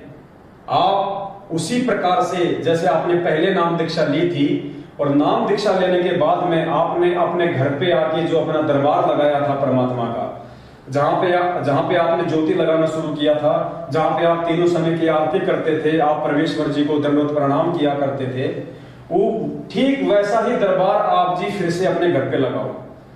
दरबार लगाने के बाद में सतगुरु रामपाल जी भगवान को हृदय से, देखो पुण्यात्माओं, ये अंतर्यामी परमात्मा है। छल कपट इस मार्ग में नहीं चलेगा। उस परमात्मा से आप कुछ भी नहीं छुपा सकते। दुनिया से छुपा सकते हैं, लेकिन अंतर्यामी से आप कुछ भी नहीं छुपा सकते। अगर आप निष्कपट हैं, आपके मन में कोई छल नहीं है और वास्तव में आप भक्ति करना चाहते हैं और आपको अपनी गलती का आभास है और हृदय से आप क्षमा याचना यदि मांगेंगे, तो पुण्यात्माओं, आप अपने घर पे दरबार के सामने गुरुदेव को ज्योति जला के परमात्मा को दंड प्रणाम करें और हृदय से अपनी तमाम जाने अनजाने की गलतियों की माफी मांगे। और उसके बाद निसंशय होके आप ये भूल जाना कि आपने कोई गलती की थी। आप ये भूल जाना कि आज से पहले आपने कोई नाम दीक्षा ली थी। आप ये सोच के कि आज उस परमात्मा ने मुझे भक्ति मार्ग पर फिर से नया जीवन दिया है, आज मेरा भक्ति मार्ग पे फिर से नया जन्म हुआ है और आज ही परमात्मा ने मेरे को ये मंत्र दिए हैं, आज ही मुझे नाम मिला है। अगर यदि आपको सतनाम प्राप्त है तो आप उसी प्रकार से आप अपने सतनाम का मर्यादा में रहकर जाप करें। अगर आपको प्रथम नाम मिला हुआ है तो आप मर्यादा में रहकर उसी प्रकार उस प्रथम नाम का आप जाप करें।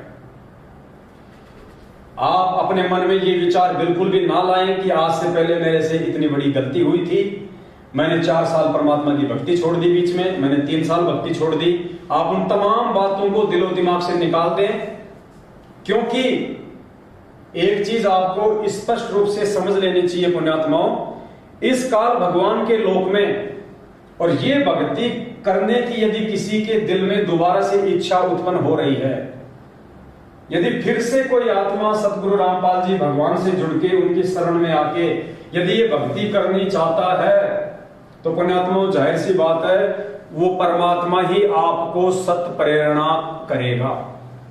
यानी सतगुरु रामपाल जी भगवान की जो यथार्थ भक्ति है उसकी प्रेरणा काल नहीं कर सकता।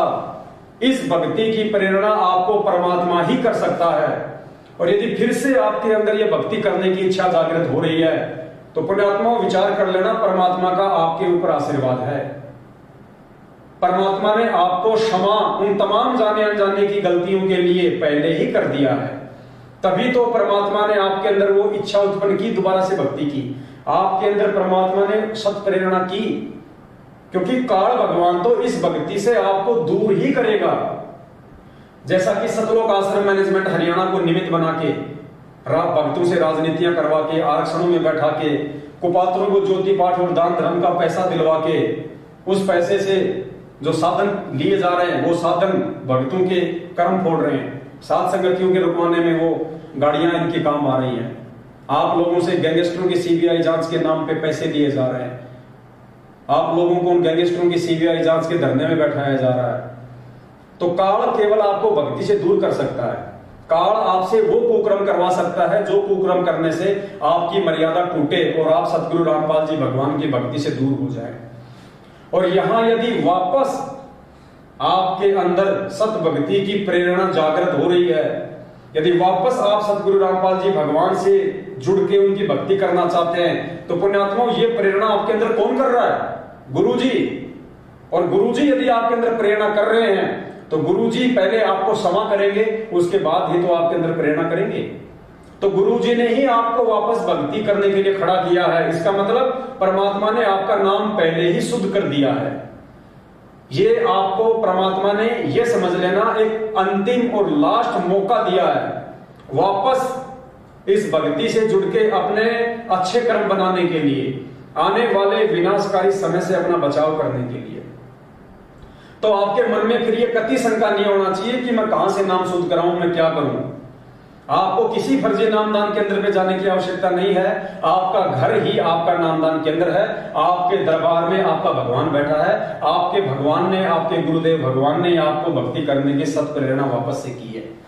तो परमात्मा ने तो आपको उसी समय माफ कर दिया, आपका नाम गुरुजी ने शुद्ध कर दिया। अब आपको सिर्फ इतना करना है, अपने घर पे वापस उसी प्रकार से मालिक का जो है दरबार लगाओ। और परमात्मा का दरबार लगाने के बाद हृदय से अपने गुरुदेव से उनका विधान पूरा करते हुए, जब बेटे से गलती हो जाती है तो बेटा अपने बाप से कान पकड़ के गलतियां मांगता है, उठक बैठक निकालता है, मुर्गा बन जाता है अपने बाप के आगे। और 100 बार उनसे माफी मांगता है कि पिताजी आज के बाद आपका ये बेटा, आपका दास दोबारा से गलती नहीं करेगा, मुझे माफ कर दो।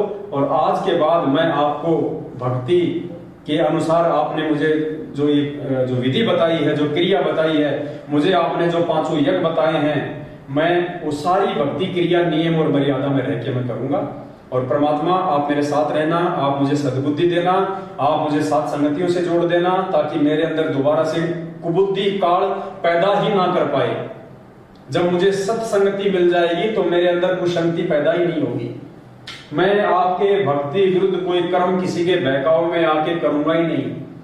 तो इस प्रकार से फिर आप गुरुदेव से हृदय से समयाचना मांग के वापस पुण्यात्माओं भक्ति मार्ग पे लग जाइए और साध संगति से जुड़ जाइए। इससे बढ़के दूसरा नाम शुद्धिकरण का कोई तरीका नहीं हो सकता। यदि आप फर्जी नामदान केंद्रों पे जाके वापस नाम लेते हैं और सोचते हैं कि मेरा शुद्धिकरण हो गया, तो आप देख सकते हैं थोड़ी देर पहले आपको बताया गया है कि मध्य प्रदेश के धार जिले के नामदान सेवादार जो आप लोगों को नाम दिलवाया करते थे, जो आप लोगों के फार्म भरा करते थे, उन्होंने जो कुकर्म किए, आज देखिए उनके कुकर्मों की सजा। जैसे ही उसकी बैटरी डिस्चार्ज हुई, आज वो अकाल मौत प्राप्त हुआ है ट्रैक्टर और ट्रॉली के एक्सीडेंट में। तो सोचिए वो लोग तो सबसे बड़े खंडित लोग हैं। आप जिन फर्जी नामदान केंद्रों पे जाके नाम शुद्ध करवाने की सोच रहे हैं, उन फर्जी नामदान केंद्रों पे बैठे हुए लोग तो सबसे ज्यादा खंडित लोग हैं। वो कहां से आपका नाम शुद्ध करवा देंगे? उनको ना तो नामदान केंद्र खोलने के आदेश गुरुजी की तरफ से, ना ही इन लोगों को नाम शुद्धिकरण करवाने के लिए परमात्मा जी ने नियुक्त किया है। और उल्टे इनके कुक्रम देखिए, अपनी ही गुरु बहनों के साथ 8-8 दिन तक नामदान केंद्र के ऊपर, जिसको आप भगवान का मंदिर मानते हैं, इतनी पवित्र जगह मानते हैं, उस जगह पे ये बलात्कार कर रहे हैं। और आज से 1.5 साल बाद इनकी अकाल मृत्यु हो रही है। तो पुण्यात्मा आप किन नामदान केंद्रों पे जाके नाम शुद्धिकरण करवाने की सोच रहे हैं? जब तक ज्ञान आधार नहीं बनाएंगे, परमात्मा आपसे सैकड़ों कोस दूर रहेगा, सैकड़ों कोस। तो पुण्यात्मा हमने विचार करना पड़ेगा इन सब बातों पे। और अब आपको एक परमात्मा का छोटा सा एक सत्संग सुनाते हैं, जिससे आपको दृढ़ विश्वास हो जाएगा कि वास्तव में वर्तमान में नाम शुद्धिकरण की इस विधि से बढ़ के और दूसरी विधि कोई नहीं है।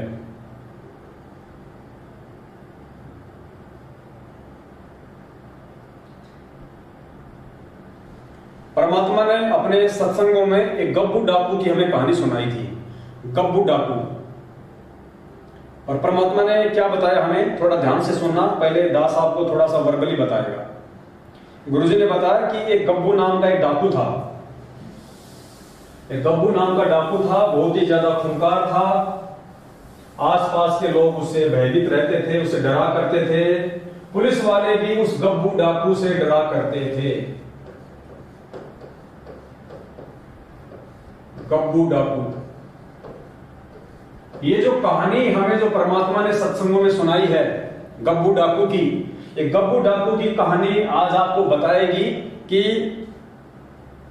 किस प्रकार से आज आप सतगुरु रामपाल जी भगवान से 100 गलतियां करने के बाद भी बिना नामदान केंद्रों पे जाए आप जी उनसे वापस जुड़ सकते हैं। और यही एकमात्र सही विधि होगी किसकी? नाम शुद्धिकरण की।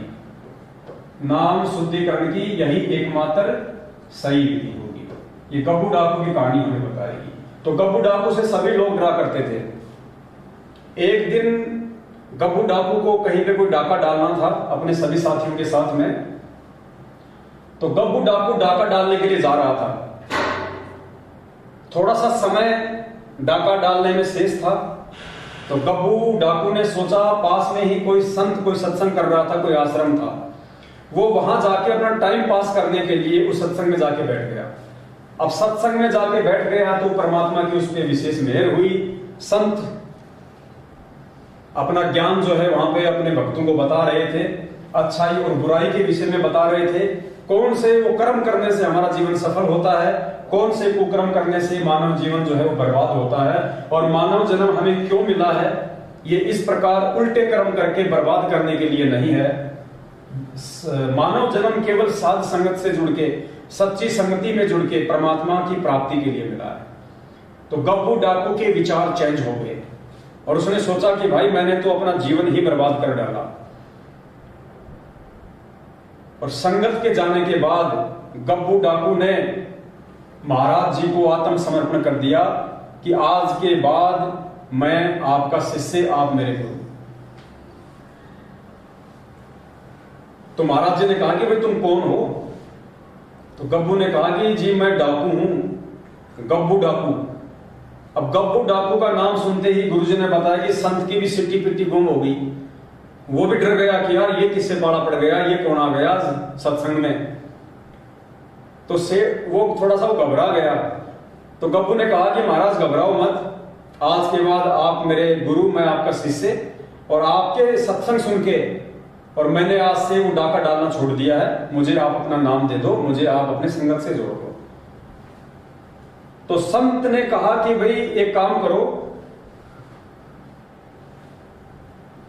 आप पुलिस थाने चले जाओ और पुलिस थाने जाके आप जी वहां पे आत्मसमर्पण कर दो। अब गब्बू डाकू ने तो हृदय से उनको अपना गुरु मान ही लिया था। अब गुरु जी के आदेश की तो पालना उनको करनी थी। तो अपने गुरु के आदेश की पालना करते हुए गब्बू डाकू ने पास ही कोई थाना पड़ता था, वहां गया। और उस थाने में जाते ही गब्बू डाकू को सामने देखते ही उसके साथ में हथियार थे, घोड़ा था, काली ड्रेस थी जैसी कि उनकी पोशाक हुआ करती थी पहले। उस गब्बू डाकू को देखते ही वो पुलिस वाले भी थर थर कांपने लग गए। गब्बू गब्बू गब्बू गब्बू बिल्कुल स्टेबल हो गए। अंदर थानेदार के पास गया, तो थानेदार के पास गया तो कहा जी आप कौन? बोले जी मैं गब्बू डाकू। अब सामने गब्बू डाकू को देख के जिसके नाम की तूती बोलती थी, थानेदार भी हिल गया। बोला भाई क्यों आया? बोले भाई मैं आत्मसमर्पण करने के लिए आया हूं, मैं किसी को मारने नहीं आया, तुम डरो मत, घबराओ मत, मैंने आज से डाके डालने छोड़ दिए। तो थानेदार भी बेचारा डर गया। एसएचओ साहब, एसएचओ ने फोन मिलाया अपने ऊपर के अधिकारी को, तो बात पहुंच गई जो है राज्यपाल तक, राष्ट्रपति या जो राज्यपाल था उस तक बात पहुंच गई। तो गब्बू डाकू को छोटा मोटा आदमी तो था नहीं, इतना बड़ा डाकू था जिसको इतनी पुलिस मिलके भी जिसको नहीं पकड़ पा रही थी। तो राष्ट्रपति वहां पे आ गया उस थाने में और गब्बू डाकू से आपस में उनकी बातचीत हुई। अपने आत्मा अब विचार करना आगे जो बात हुई, आगे जवाब गुरुदेव का जवाब ये वीडियो सुनेंगे। तो गब्बू डाकू ने कहा जी मैंने तो एक संत के प्रवचन सुने और मुझे तो मालूम पड़ गया कि मानव जीवन की सार्थकता किसमें है और निरर्थकता किसमें है, और जी मैं अपने आप को सरेंडर करने आया हूं, जो सजा आप मुझे दोगे मुझे मंजूर है। तो राष्ट्रपति जो था वो समझदार व्यक्ति था। गुरुजी ने बताया कि राष्ट्रपति जो था वो समझदार व्यक्ति था। राष्ट्रपति ने कहा कि भाई हम आपको अरेस्ट नहीं करेंगे, हम आपको जेल में नहीं डालेंगे, हम आपके ऊपर मुकदमा नहीं चलाएंगे। तो गब्बू डाकू और ज्यादा टेंशन में आ गया। अगर इन्होंने मुझे जेल में नहीं डाला, इन्होंने अगर मुझे मेरे ऊपर मुकदमा नहीं चलाया, तो इसका मतलब इन्होंने तो मुझे माफ ही नहीं किया। और मेरे गुरुजी ने कहा कि तू थाने में जाके समर्पण कर दे। बोला जी आप मुझे क्यों नहीं डाल रहे जेल में, बात क्या है? मैंने इतने लोग मार रखे हैं, मैंने इतने चोरियां कर रखी हैं, मैंने इतने डाके डाल रखे हैं, मैं इतना खुकार आदमी हूं। पहले तो तुम मुझे पकड़ने का प्रयास करते थे, मैं तुम्हारे हाथ नहीं आ रहा था, आज मैं खुद थाने में आ गया तो आप लोग मुझे छोड़ रहे हो। तो राष्ट्रपति ने जो बात कही थी पुण्यात्मा, वो आप सभी भाई बहनों पे लागू होगी। जो भाई बहन बरवाला कांड 2014 के बाद से सदगुरु रामपाल जी भगवान की भक्ति को किन्हीं कारणों से छोड़ चुके हैं, वापस उनको किस प्रकार से भक्ति पे लगना है, ये गब्बू डाकू का आगे का जो प्रकरण है ये आपको समझ आएगा 2 लाइनों में। तो राष्ट्रपति ने कहा कि भाई देखो, हम लोगों को जेल में इसलिए डालते हैं, हम लोगों को उसके कुकर्मों की सजा इसलिए देते हैं ताकि वो सुधर जाए, ताकि वो आगे कोई गलती ना करे, समाज में किसी अप्रिय घटना को वो जन्म ना दे, समाज के लोगों को परेशान ना करे, माता बहनों को परेशान ना करे, लोगों की संपत्ति ना लूटे। इसलिए हम डाकुओं को सजा देते हैं, हम डाकुओं को पकड़ते हैं, उनके ऊपर मुकदमे चलाते हैं, ताकि वो जेल में जाके उसको अपनी गलती का एहसास हो, वो अपने उन तमाम कुकर्मों को छोड़ दे, ये सोच के कि भैया जेल में जाने के बाद में ना तो परिवार से मिलना होता है, ना अपने समाज से मिलना होता है, और वहां पे घोर यातनाएं दी जाती हैं। तो इन सब बातों से परिचित होके 2, 4, 5, 10 साल की सजा काट के वो आदमी वापस उन कुकर्मों से तौबा कर ले और समाज में एक सभ्य नागरिक की भूमिका निभाए। बोला हम तो लोगों को इसलिए पकड़ते हैं, डाकुओं को इसलिए हम उनको जेल में डालते हैं। और भाई जब आपने पहले ही सारे कुकर्म छोड़ दिए, आपको अपनी गलती का एहसास हो चुका है कि आज से पहले मैंने जो किया वो गलत था, मुझे वैसा नहीं करना था, और आज के बाद मैं ये कुकर्म बिल्कुल भी नहीं करूंगा, ज्ञान को आधार बनाऊंगा, अच्छे लोगों की संगति करूंगा, परमात्मा की भक्ति करूंगा। तो जब आप जेल में जाने से पहले ही सुधर चुके हैं तो फिर आपको जेल में डालने का फायदा क्या है?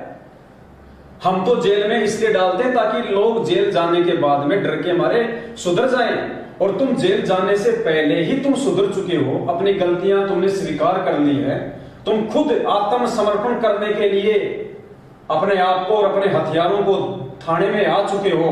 तो भाई हमने तुमको माफ कर दिया, तुम जाओ यहां से, हमने तुमको माफ कर दिया।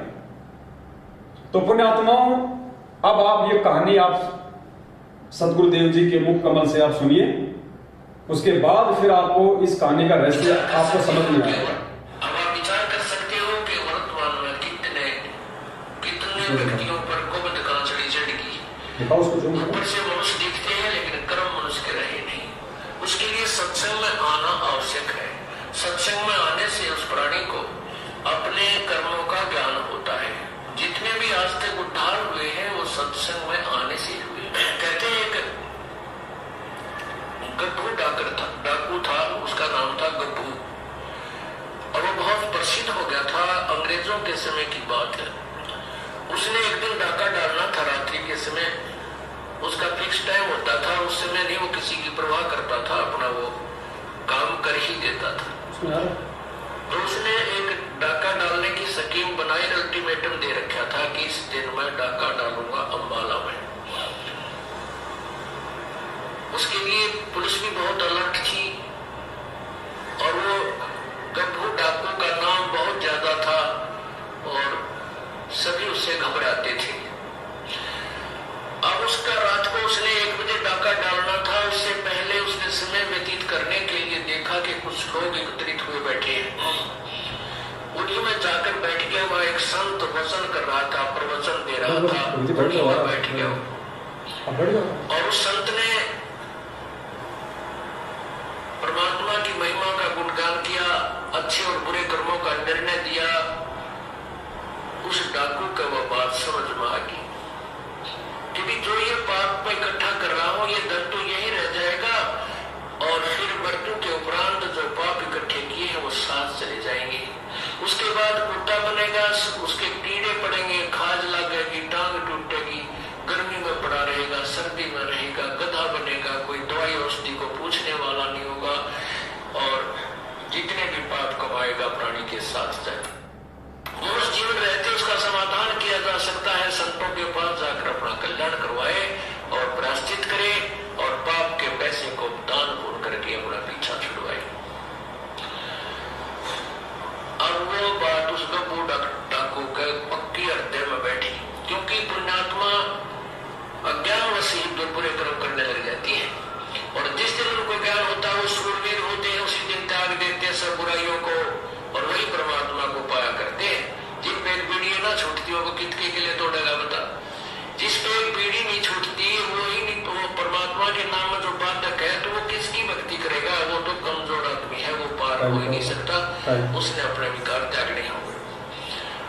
तो ये होते शूरवीरों के काम। जब ज्ञान समझ में आ जाता तुरंत त्याग देते हैं और अपनी सत कमाई करने लग जाते। तो सत्संग वचन हो लिए तो साधु उसके बाद समझ में आ गई डाकू के। तो उसने अपने साथी जो आने थे समय पर वो सभी आए, अपने गोली बंदूक ले गए, घोड़े गाड़ों पर चढ़ गए। जहां उन्होंने इकट्ठा होना था वो डाकू वहां पहुंच गया गब्बू। उन डाकू अपने साथियों से कहा, भाई आज के बाद गब्बू डाके नहीं मारेगा, और ना ही कोई बुराई करेगा। आज मैंने सत्संग सुन लिया तो डाकू नाराज हो गए, भाई हमने आज इसमें 1 लाख रुपए का फायदा होना था, ये तो दे दे। तो वो कहने लगा ठीक है भाई, मैं और तुम्हें आज 1 लाख रुपए का जो हानि तुम्हें हो रही है वो जो मेरी पूंजी है उसमें से दे दो, और बाकी मैं अपने दान पुण्य करूंगा, पीछा छुटवाऊंगा। डाकू वापस चले गए। वो सरदार था, उनका मुखिया था। तो उसने सोचा चलो साधु के पास जाता हूं जो सत्संग कर रहा था, धर्मशाला में रुका हुआ था। वो गब्बू डाकू उस संत के पास गया और वहां ग्वाड़ खड़खड़ाया। रात को इस संत को जगाया, कहा प्रभु जी मैंने आपका सत्संग सुना है, मैं आपके चरणों में उपदेश लेना चाहता हूं। संत ने पूछा भाई कौन है, इसी रात में की इमरजेंसी होगी तेरी, दिन में भी ले सकता था नाम तो सुबह भी आ सकता था, रात में आने का क्या मतलब है तेरा, तू कहानी बता। तो वो कहने लगा महाराज जी मैं एक बहुत भयंकर डाकू हूँ, मेरा नाम गब्बू है, मैंने रात में आपका सत्संग सुना और आपके सत्संग सुनकर मैं अपनी दिशा बदलना चाहता हूँ। अब गब्बू नाम सुनते उस संत के भी पिंडी का पल्लाटी वो कड़ा गया कसाई, सुबह सुबह यूं मनवाने तेरी झाड़ा लेना है और तेरा ही, तो वो भी डर गया। संत बोला भाई एक काम करे बेटा, नाम तो दिक्कत तुझे उपदेश तो दे दूंगा, पर भाई तू थाने में जाकर समर्पण कर दे। कहते यहाँ पर पुलिस वाले मेरी भी घीस बंद दे रहे और यहाँ आ जाए मुझे भी तंग करे बेटा। अब साधु की बात का उसके बेसर हो गया, चल ठीक है थाने में चला जाता हूँ। तो गब्बू डाकू थाने में चला गया। अब थाने में थानेदार बैठा, आगे पुलिस वाला खड़ा, वो संतरी खड़ा था थाने का आगे। वो बोले भाई कौन है, किजा है, अंदर नहीं जाना, खड़ा हो गया बाहर। तो बोला भाई मैं गब्बू डाकू हूँ और तेरे थानेदार से मिलने आया हूँ। अब गब्बू डाकू नाम सुनते 2 कदम पर खड़ा, उस संतरी की हाथ का पर लग गया, बंदूक भी हाथ से छूट गई और बंदूक उसने ठा ली कि तेरे को मारना दे बात। और बंदूक दौड़ी गाड़ी का निगाह पेटी एक लो लगो दी, उससे दूर सामने थानेदार बैठा था कमरे में। तो वो भीतर अंदर गया तो बोला कौन तू कैसे आ गया, न बोला जी मैं हूँ गब्बू डाकू। अब गब्बू डाकू कर दो थानेदार का गब्बू डाकू लो करे, कुकर आ गया, उसके पीछे आ गई कसाई छाती पा गए मारेगा भाई। तो कहने लगा जी वो थानेदार नहीं बोल पाया, कति घबरा गया, पसीने आ गए। उसने सोचा है कि वो कुर्सी पर उठाकर उस थानेदार के चौकी से कुर्सी पकड़कर बाहर आंगन में बैठ गया ताकि वो अपनी एकांत में सलाह मशवरा कर लेगा अपने बड़े अफसराते, मेरे से डरता भी कुछ नहीं कर पा रहा है। तो जब उसने देखा तो शांत होकर बैठ गया गब्बू डाकू, तो थानेदार की मस्सी पड़ गई।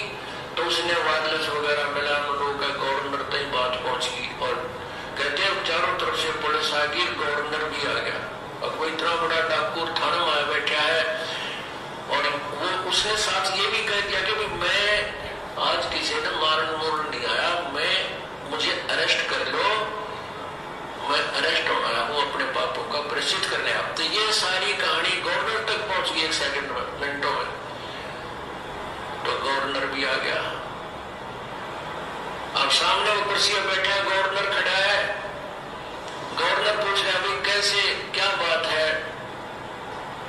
गब्बू दूर से खड़ा कह रहा है तू क्या चाहता है। कहने लगा मेरी बात सुन लो, मैं क्या चाहता हूँ। मैंने रात ने एक सत्संग सुन लिया एक महात्मा का, और मैं आया था डाके डालना, ये थारी फौज तो ना डरता मैं आया था डाका डालने। मैंने वो संत के विचार सुन लिए और मेरे हृदय में गलानी होगी अपने कुकर्मों से, और मैं उसका प्रायश्चित कराने के लिए संत के पास गया था। अब संत ने ये कहा कि तू थाने में जाकर समर्पण कर दे, अपने पापों का प्रायश्चित कर ले।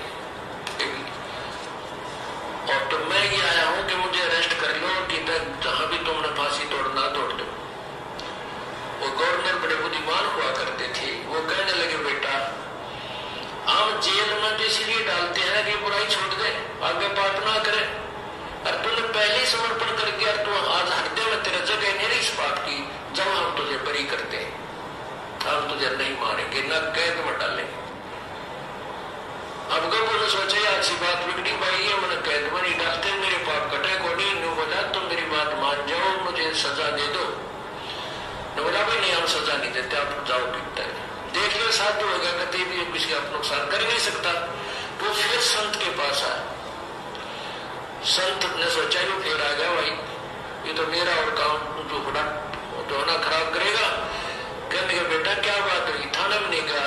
उसने सारी कहानी बता दी, महात्मा जी मैं थाने में गया था, गवर्नर तक आ गया उनका, और मैंने सारी बात कह दी कि मुझे अरेस्ट कर लो, मुझे सजा दे दो, चाहे मुझे सूली फांसी तोड़ दो तुम, मैं अपने पापों का प्रायश्चित कराना चाहता हूँ।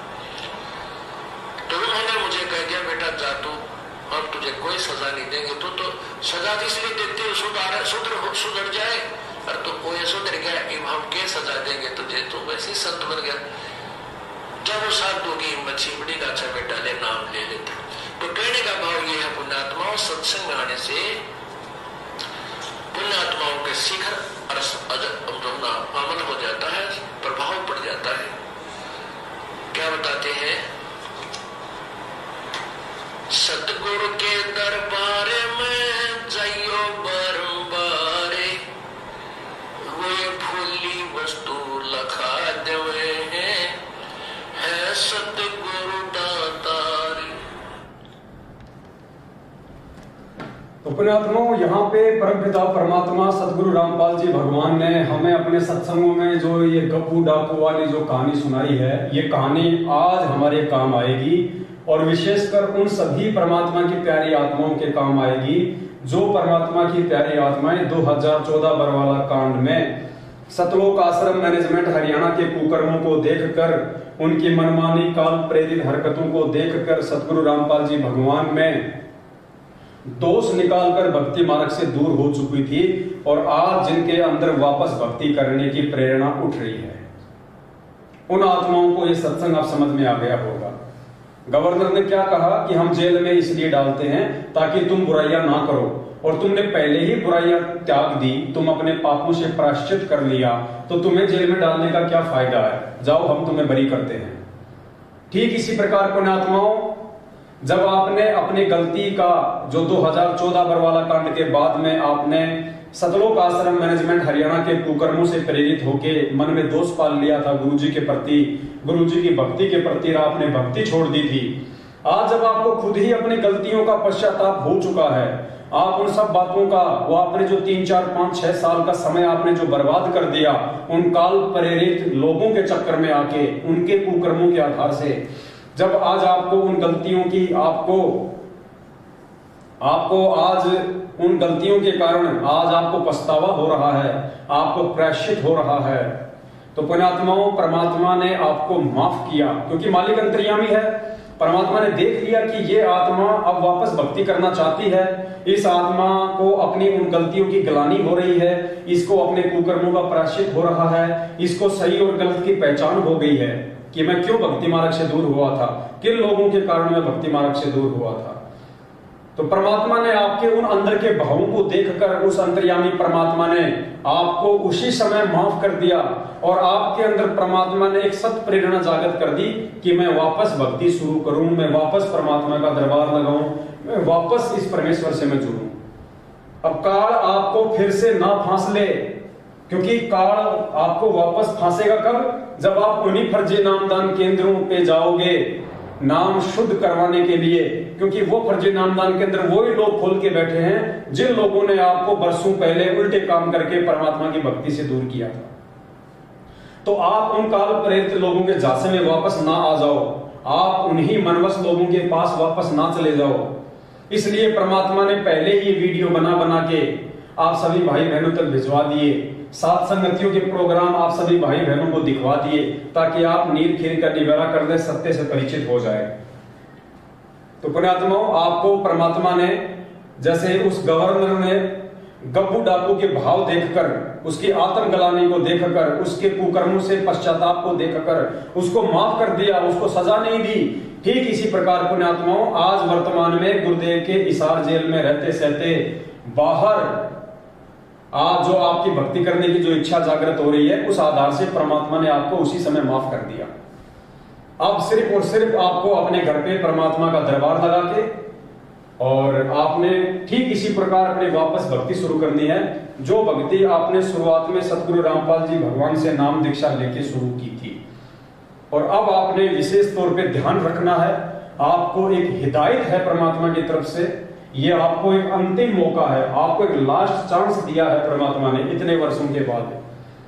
कहते ना कि एक बॉल पे 2 छक्के और जीवन में 2 मौके हर किसी को नहीं मिलते, किसी भाग्यशाली को ही मिलते हैं। तो ये जीवन में दूसरा मौका, जो आप परमात्मा से दूर हो चुके थे, ये दूसरा मौका आपको उस परमेश्वर ने दिया है और आप तीसरे मौके की उम्मीद ना करना। इसलिए आप जी हृदय से परमात्मा से समायाचना मांग के अपने घर से और वापस परमात्मा की उसी प्रकार से अपनी आराधना शुरू करें, अपनी भक्ति शुरू करें। आप एक साफ शुद्ध पानी की बोतल भर लें, उस बोतल को आप परमात्मा के दरबार में रखें। मार्केट से थोड़ा सा मिश्री का या मखाने का जो है आप जी पाव 100 ग्राम आधा किलो जो है प्रसाद ले आए, उसको भी आप अपने घर में अपने दरबार पे रखें और परमपिता परमात्मा सतगुरु रामपाल जी भगवान से ये अरदास करें, ये विनती करें कि हे परमपिता परमात्मा, आप पूर्ण परमेश्वर हैं, आप अंतर्यामी हैं। परमात्मा आपकी मेहर से, आपकी कृपा दृष्टि से दास ने फिर से भक्ति शुरू की है। परमात्मा अपना आशीर्वाद आप जी अपने दास पे बनाए रखना, आगे से दास ऐसी कोई गलती ना करे। परमात्मा इसके लिए दास को सद्बुद्धि दे, दास को साथ संगति से जोड़ के रखें, अपने सत्सेवक भाई बहनों के संपर्क में रखें, दास को अच्छे कर्म करने के लिए आप जी परमेश्वर प्रेरित करें। और हे परमात्मा, ये जो जल है साधारण सा, परमात्मा आप अपनी वचन शक्ति से आप इसको परमेश्वर जो है अपने चरणामृत में तब्दील करें। आज के बाद परमात्मा यही मेरे लिए आपका असली चरणामृत है और ये जो प्रसाद है परमेश्वर, आप इसमें भी अपनी सर्व शक्ति को प्रवेश करें और आप परमेश्वर की तीनों समय की आरती करें। परमात्मा ने जो मंत्र आपको दिए हैं, जो विधि परमात्मा ने बताई है, जो नियम है, उस आधार से आप अपना भक्ति साधना कीजिएगा। अपना नेक नीति ईमानदारी से आप अपना जो भी अपना रोजी रोटी के लिए काम धंधा करते हैं, अपना काम धंधा कीजिएगा। जब भी आपको समय मिले तो आप जी साथ संगति में जरूर आए, अपने भाई बहनों के साथ मिलकर सतगुरु रामपाल जी भगवान को भोग लगाएं। आप जी परमात्मा को प्रसन्न करें, परमात्मा को ये विश्वास दिलाएं कि आप एक अच्छे और नेक भगत बन चुके हैं, आप साथ संगति से जुड़ चुके हैं। आगे आप कभी किसी भी मानवस काल प्रेरित लोगों के बहकाव में आके अपने गुरुदेव को दुखी नहीं करेंगे, गुरुदेव को नाराज नहीं करेंगे। तो ये जो शंका थी, ये उन तमाम भगत भाई बहनों की थी जो 2014 बरवाला कांड के बाद में भक्ति छोड़ चुके थे। तो दास उम्मीद करता है परमपिता परमेश्वर जी के आशीर्वाद से आप जी को आज के वीडियो के माध्यम से ये बात आपको समझ में आ गई होगी कि आपने किस प्रकार यदि भक्ति छोड़ चुके हैं वापस शुरू करना चाहते हैं तो किसी भी सतलोक आश्रम मैनेजमेंट हरियाणा के द्वारा खोले गए फर्जी नामदान केंद्रों पे ना जाकर कैसे ज्ञान को आधार बनाकर अपने घर पर ही अपना नाम शुद्ध करें और परमपिता परमेश्वर जी की भक्ति वापस शुरू करें। इसके अलावा पुण्यात्माओं दूसरा कोई तरीका दुनिया में नाम शुद्धिकरण का नहीं है। या तो आपको हिसार जेल में जाना पड़ेगा, गुरुदेव से वहीं जाके माफी मांगनी पड़ेगी, फिर परमेश्वर जो दिशा निर्देश दे उस अनुसार आप अपनी भक्ति करें।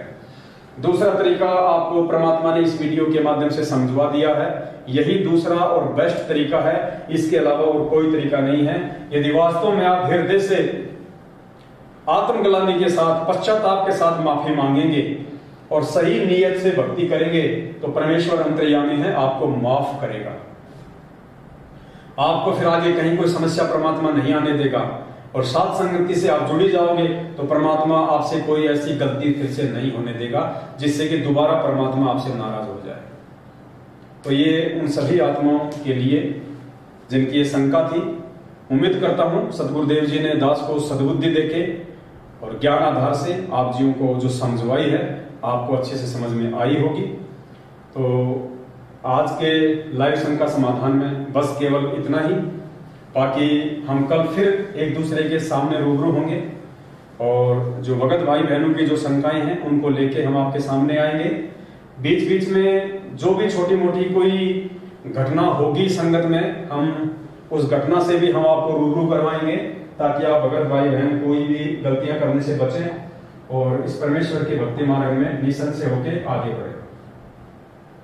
साथ में पुण्यात्माओं आपको एक छोटी सी जानकारी दास और देना चाहता है, क्योंकि अभी थोड़ा सा समय बचा हुआ है, तो एक छोटी सी जो जानकारी है वो दास आप जी को देना चाहेगा।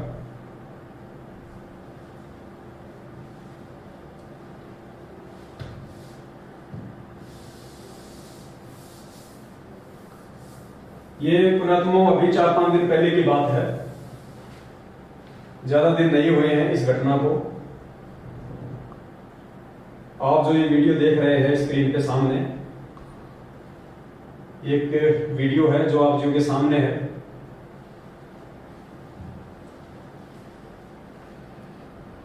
ये वीडियो पुण्यात्माओं छत्तीसगढ़ के बालोद गांव का है। बालोद गांव है या जिला है, वहां का ये वीडियो है। वहां की न्यूज में ये न्यूज आई है। और दास आपको बता दें कि आप किन काल प्रेरित मनवश लोगों की कुसंगति में उलझे हुए हैं, किस प्रकार से आप लोग सतलोक आश्रम मैनेजमेंट हरियाणा की कुसंगति में सहयोग देकर, भेड़ चाल में चलते हुए, अंधे होकर, आंखों पे काली पट्टी बांध के आप इन लोगों का साथ देकर कैसे आप लोग अपनी मौत को न्योता दे रहे हैं, कैसे आप उस परमात्मा को दुखी कर रहे हैं, नाराज कर रहे हैं, ये वीडियो आपको समझाएगा।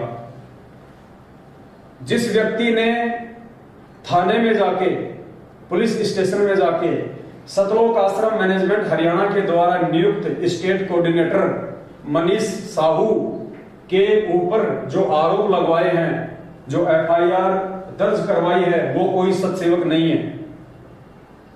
सतलोक आश्रम मैनेजमेंट हरियाणा से ही 2020 में इन्होंने नाम दीक्षा ली थी। और 2020 के बाद जब इनको पता चला धीरे धीरे सच्चाई का, और इन्होंने सतलोक आश्रम मैनेजमेंट हरियाणा के फरमानों को मानने से इनकार कर दिया, उनके पीले पर्चों को मानने से इनकार कर दिया कि भाई हम किसी व्यक्ति की कोई बात नहीं मानेंगे। हम जब गुरुदेव से जुड़े थे तो पीले पर्चे देख के नहीं जुड़े, हम ये फर्जी ऑडियो सुन के नहीं जुड़े, हम गुरुदेव का सत्संग सुन के जुड़े थे। और हम गुरुदेव के सत्संगों में कही गई बातों को ही उनका आदेश मानेंगे जब तक गुरुदेव हिसार जेल से बाहर नहीं आ जाते हैं। तो इन सब बातों से दुखी होकर अपने धार्मिक धंधे को बंद होता देखकर कि अगर संगत इसी प्रकार ज्ञान आधार से चलती रही, हमारे नामदान केंद्रों पे आना छोड़ दिया, हमारे फर्जी आश्रमों में आना छोड़ दिया, हमको ज्योति पाठ और दान का पैसा देना छोड़ दिया, तो हमारे तो बच्चे भूखे मर जाएंगे, हम लोग खाएंगे क्या। इन सब बातों से दुखी होकर सतलोक आश्रम मैनेजमेंट हरियाणा की मंडली ने उस भगत के घर पे जाके धरना दे दिया। और उस भगत ने आरोप लगाए हैं, ये न्यूज एंकर आपको बताएगी, थाने में जाके उस भगत ने एफआईआर करवाई है। वो भगत आपको बताएगा अपने मुख से कि किस प्रकार से वहां का जो स्टेट कोऑर्डिनेटर है, उसका नाम क्या, मनीष साहू या क्या है, अभी आप इसमें सुन लेना। छत्तीसगढ़ के स्टेट कोऑर्डिनेटर ने उस भगत की जो बेटी है उसको हम बिस्तर होने के लिए बाध्य किया। हम बिस्तर होने के लिए, अपने साथ में सेक्स करने के लिए उस बहन को उसने बाध्य किया, उसके ऊपर दबाव डाला। क्या कारण था, क्या नहीं कारण था, ज्यादा डिटेल में मैं नहीं गया, लेकिन ये न्यूज हमारे सामने आई है। ये न्यूज आपको कुछ बताएगी, आप जी ध्यान से आप इसको सुनिएगा। छत्तीसगढ़ के बालोद जिला में पीड़ित प्रार्थी ने बताया कि सदगुरु रामपाल महाराज जी के नाम पर प्रशासन के मापदंडों को ठेका दिखाते हुए कुछ लोग अवैध रूप से नामदान केंद्र में दीक्षा लिए पुण्य आत्मा को प्रताड़ित कर रहे हैं। परिवारवाद चलाते हुए आश्रम में पाठ, प्रकाश, ज्योति, आरती और दान के पैसों पर कब्जा बनाए हुए हैं। जबकि संत रामपाल महाराज जी का उद्देश्य है कि भारतीय संविधान के आधार पर ही नामदान केंद्र का संचालन किया जाए, परंतु उनकी बातों की धज्जियां उड़ाते हुए नामदान केंद्र में जमा हुई राशि और ट्रस्ट संबंधित किसी भी प्रकार के दस्तावेज छत्तीसगढ़ शासन को उपलब्ध नहीं कराया गया है।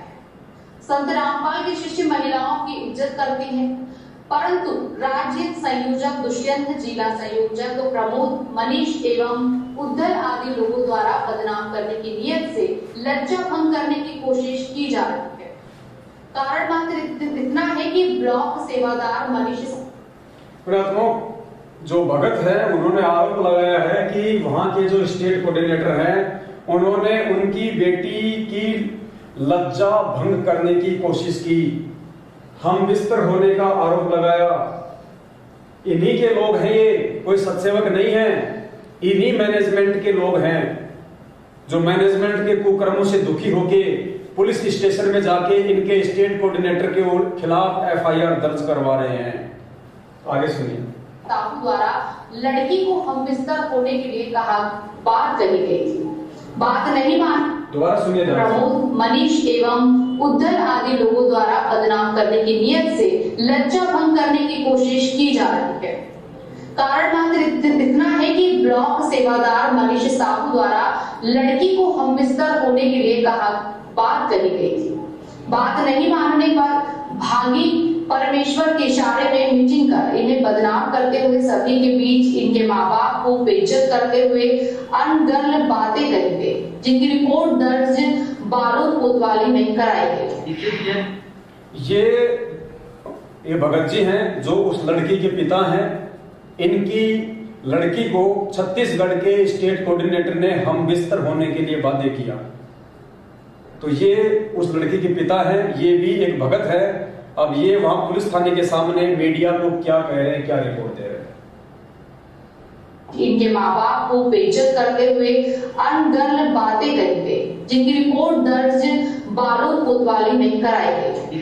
ये तो पहला ऐसा कदम होगा जब कोई पीड़िता ने हमारे जो जिला, प्रदेश और ब्लॉक और अन्य जो प्रमुख कार्यकर्ता हैं उनके खिलाफ में इनके जो कर्म हैं इनको प्रकाश में लाने के लिए हिम्मत जुटाई है आगे थाने में रिपोर्ट करने के लिए। ये तो बहुत अच्छी बात है। और मेरे ख्याल से तो काफ़ी जो संगत है हमारी वो बहुत ज़्यादा परेशान है, उनको बहुत पीड़ित लोग हैं। और यहाँ तक कि इन लोग जो है अपना जासूस लगाए हुए हैं कि इनके खाने पीने, रहने पहने हर एक स्वतंत्रता पर इन लोगों ने नज़र रखा हुआ है। और जो भी व्यक्ति इनके खिलाफ ऐसा लगता है कि कुछ प्रकाश डाल देगा या बोल देगा और उनको ये लोग मिशन से बाहर करने के लिए एक पीला पेज बनाया हुआ है। ये संत रामपाल जी महाराज जी से जुड़े हुए लोगों की बात है। और मैं भी करीब 8 साल से जुड़ा हुआ हूँ संत रामपाल जी महाराज जी से। और 2-3 साल पहले तक ऐसा इस तरीके की कठिनाइयों का सामना जो है आम भगत को झेलना नहीं पड़ता था। अभी इन लोगों ने अपना एक गुट बनाया हुआ है, वो भी जो चयनित किए गए हैं ब्लॉक सेवादार, जिला सेवादार या कोई स्टेट सेवादार, वो आम संगत के थ्रू बनाया नहीं गया है। ये कहीं ऊपर से लोग बन के आता है और ये लोग ऊपर से ही किसी चीज का पालन करते हैं या संगत से बनाए हुए जो लोग रहते हैं जिनको आम संगत बनाना चाहती है कि इनको हम अपने लिए जिला सेवादार बनेगा था, तो उन लोगों का यहाँ पे कोई चलने नहीं दे रहा है। तो पुण्यात्माओं, इस प्रकार से उस लड़की के पिता ने आरोप लगाए हैं। आप सबके सामने वीडियो है, लड़की का पिता है, थाने के सामने से मीडिया को इंटरव्यू दे रहा है, एफआईआर करवाई है और स्पष्ट कह रहा है कि पूरी संगत छत्तीसगढ़ की महादुखी है इन लोगों से। पिछले 3-4 वर्षों से ये जो मैनेजमेंट है सतलोक आश्रम हरियाणा, इन्होंने संगत को बहुत ज्यादा दबा के रखा हुआ है अपने धार्मिक धंधे के लिए।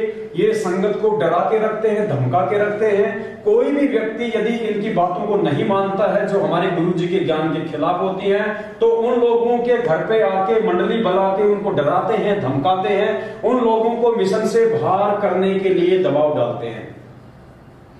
तो ये सारी बातें आपको लड़की के पिता ने, जो कि भगत हैं, संत रामपाल जी के भगत हैं, इन्होंने आपके सामने बताई है। दास कोई अपनी तरफ से नहीं बता रहा है।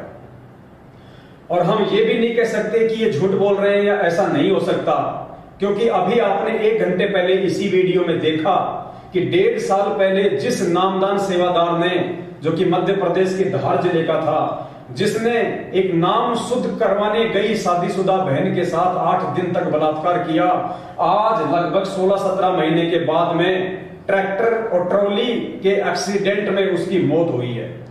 आज उसकी अकाल मौत हुई है जिसने जो कुकर्म किया था। तो इन सेवादारों के लिए, इन ब्लॉक सेवादारों के लिए, इन कोऑर्डिनेटरों के लिए ऐसी कोई बड़ी बात नहीं है। ये संगत को केवल भेड़ बकरियां समझते हैं, संगत को मक्खी मच्छर समझते हैं, संगत को केवल अपने धार्मिक धंधे का एक सीढ़ी समझते हैं। और वो मूर्ख व्यक्ति है, वो ज्ञानहीन प्राणी है, जो इतना समझने के बावजूद भी, इनकी इतनी उल्टी और मनवश काल प्रेरित घटिया हरकतों को देखने के बावजूद भी, और आए दिन उन घटिया हरकतों के चलते जो इनकी मृत्यु हो रही है, इन सब बातों को नजरअंदाज करके, आंखों पे काली पट्टी बांध के, फिर भी इन्हीं मनवश कुकर्मी लोगों का साथ दे रहे हैं और अपने आने वाले आध्यात्मिक क्षेत्र में, अपने भविष्य में, अपने जीवन में कांटे बो रहे हैं। तो ये कोई बड़ी बात नहीं है। लेकिन समझदार वो होगा, अच्छी आत्मा वो होगी, सदगुरु रामपाल जी भगवान का कृपा पात्र भगत वो होगा जो समय रहते इन सभी ज्ञान विरुद्ध घटिया हरकतों से शिक्षा लेते हुए संभल जाएगा। जो सतलोक आश्रम मैनेजमेंट हरियाणा को, जो कि काल प्रेरित है, सदगुरु रामपाल जी भगवान के यथार्थ 13वें कबीर पंथ को उसका सत्यानाश करने के लिए, उसको बर्बाद करने के लिए, लोगों को इस मार्ग से तोड़ने के लिए आया हुआ है। अच्छी आत्मा वो होगी जो समय रहते सात संगत से जुड़ जाएगी, सत्सेवकों के वीडियो देख के नीर खीर का निबेरा कर लेगी और इस बात को अच्छे से जान लेगी कि यदि आज आपका भला हो सकता है, यदि आज आप निसंशय होके भक्ति कर सकते हैं, सदगुरु रामपाल जी भगवान के सही मानने में आप उनकी शरणागत हो सकते हैं, आप अपने आप को एक अच्छा सुयोग्य भगत कह सकते हैं, तो सिर्फ और सिर्फ सात संगति से जुड़ के ही ऐसा संभव है, दूसरा उसका कोई तरीका नहीं है। तो पुण्यात्माओं, इस प्रकार की घटनाएं आपकी आंखों के सामने घटित हो रही हैं। खुद जो पीड़ित परिवार है, जो भगत है, आपके स्टेट कोऑर्डिनेटर के खिलाफ, आपके जिला कोऑर्डिनेटर के खिलाफ, आपके ब्लॉक सेवादारों के खिलाफ सरेआम थानों में जाके दुखी होके, तंग होके जो शिकायतें दर्ज करवा रहे हैं, और उसके बावजूद आप अपनी आंखों से ऐसी मनोज घटिया हरकतों को देखकर भी यदि आंख नहीं खोलते, नहीं जागते हैं, तो पुण्यात्माओं, आने वाले समय में महाभारत के भीष्म, कर्ण और द्रोणाचार्य की तरह वो हाल उन सभी भगत भाई बहनों का होगा जो आज सारी घटनाओं को अपनी आंखों से देखते हुए भी अपनी आंख बंद करके बैठे हुए हैं कबूतर की तरह। तो आज के लाइव संघ समाधान में केवल इतना ही, और आज के इस वीडियो के लिए हम सभी भगत भाई बहन परमपिता परमात्मा सदगुरु रामपाल जी भगवान का कोटि कोटि दंडवत धन्यवाद करते हैं। परमात्मा फिर से हमें एक मौका दे भाई बहनों के बीच में आने का, साथ संगति का, लाइव संघ का समाधान का। तो आज के वीडियो में केवल इतना ही, और बाकी बातों के लिए फिर परमात्मा हमें कल फिर से एक मौका देंगे, एक समय देंगे, सभी भगत भाई बहन आपस में मिलके, और हम इस विषय पे चर्चा करेंगे ताकि हम गुरुदेव के हिसार जेल से बाहर आने तक कोई भी गलती ना करें, और वो गलतियां करके हम किसी भी समस्या को, किसी भी घटना को न्योता ना दें, किसी भी घटना को आमंत्रित ना करें। हम परमेश्वर को भी प्रसन्न करें, हम मर्यादा में रह के अपनी भक्ति भी करें, जिससे हमारा भी आत्म उद्धार हो और हमारे गुरुदेव भी हमसे जो है प्रसन्न हो। तो आज के लाइव संघ का समाधान में केवल इतना ही। जाते जाते आप सभी भगत भाई बहन वीडियो को ज्यादा से ज्यादा शेयर कर दें, और इस वीडियो को आप जी इस फेसबुक के पेज से डाउनलोड करके आप भगत भाई बहनों ने जितने भी यूट्यूब चैनल बना रखे हैं उन सभी यूट्यूब चैनलों पे डाल के आगे से आगे उस वीडियो को शेयर करें। सत साहिब बंदी छोड़ सतगुरु रामपाल जी भगवान की जय हो। सत साहिब।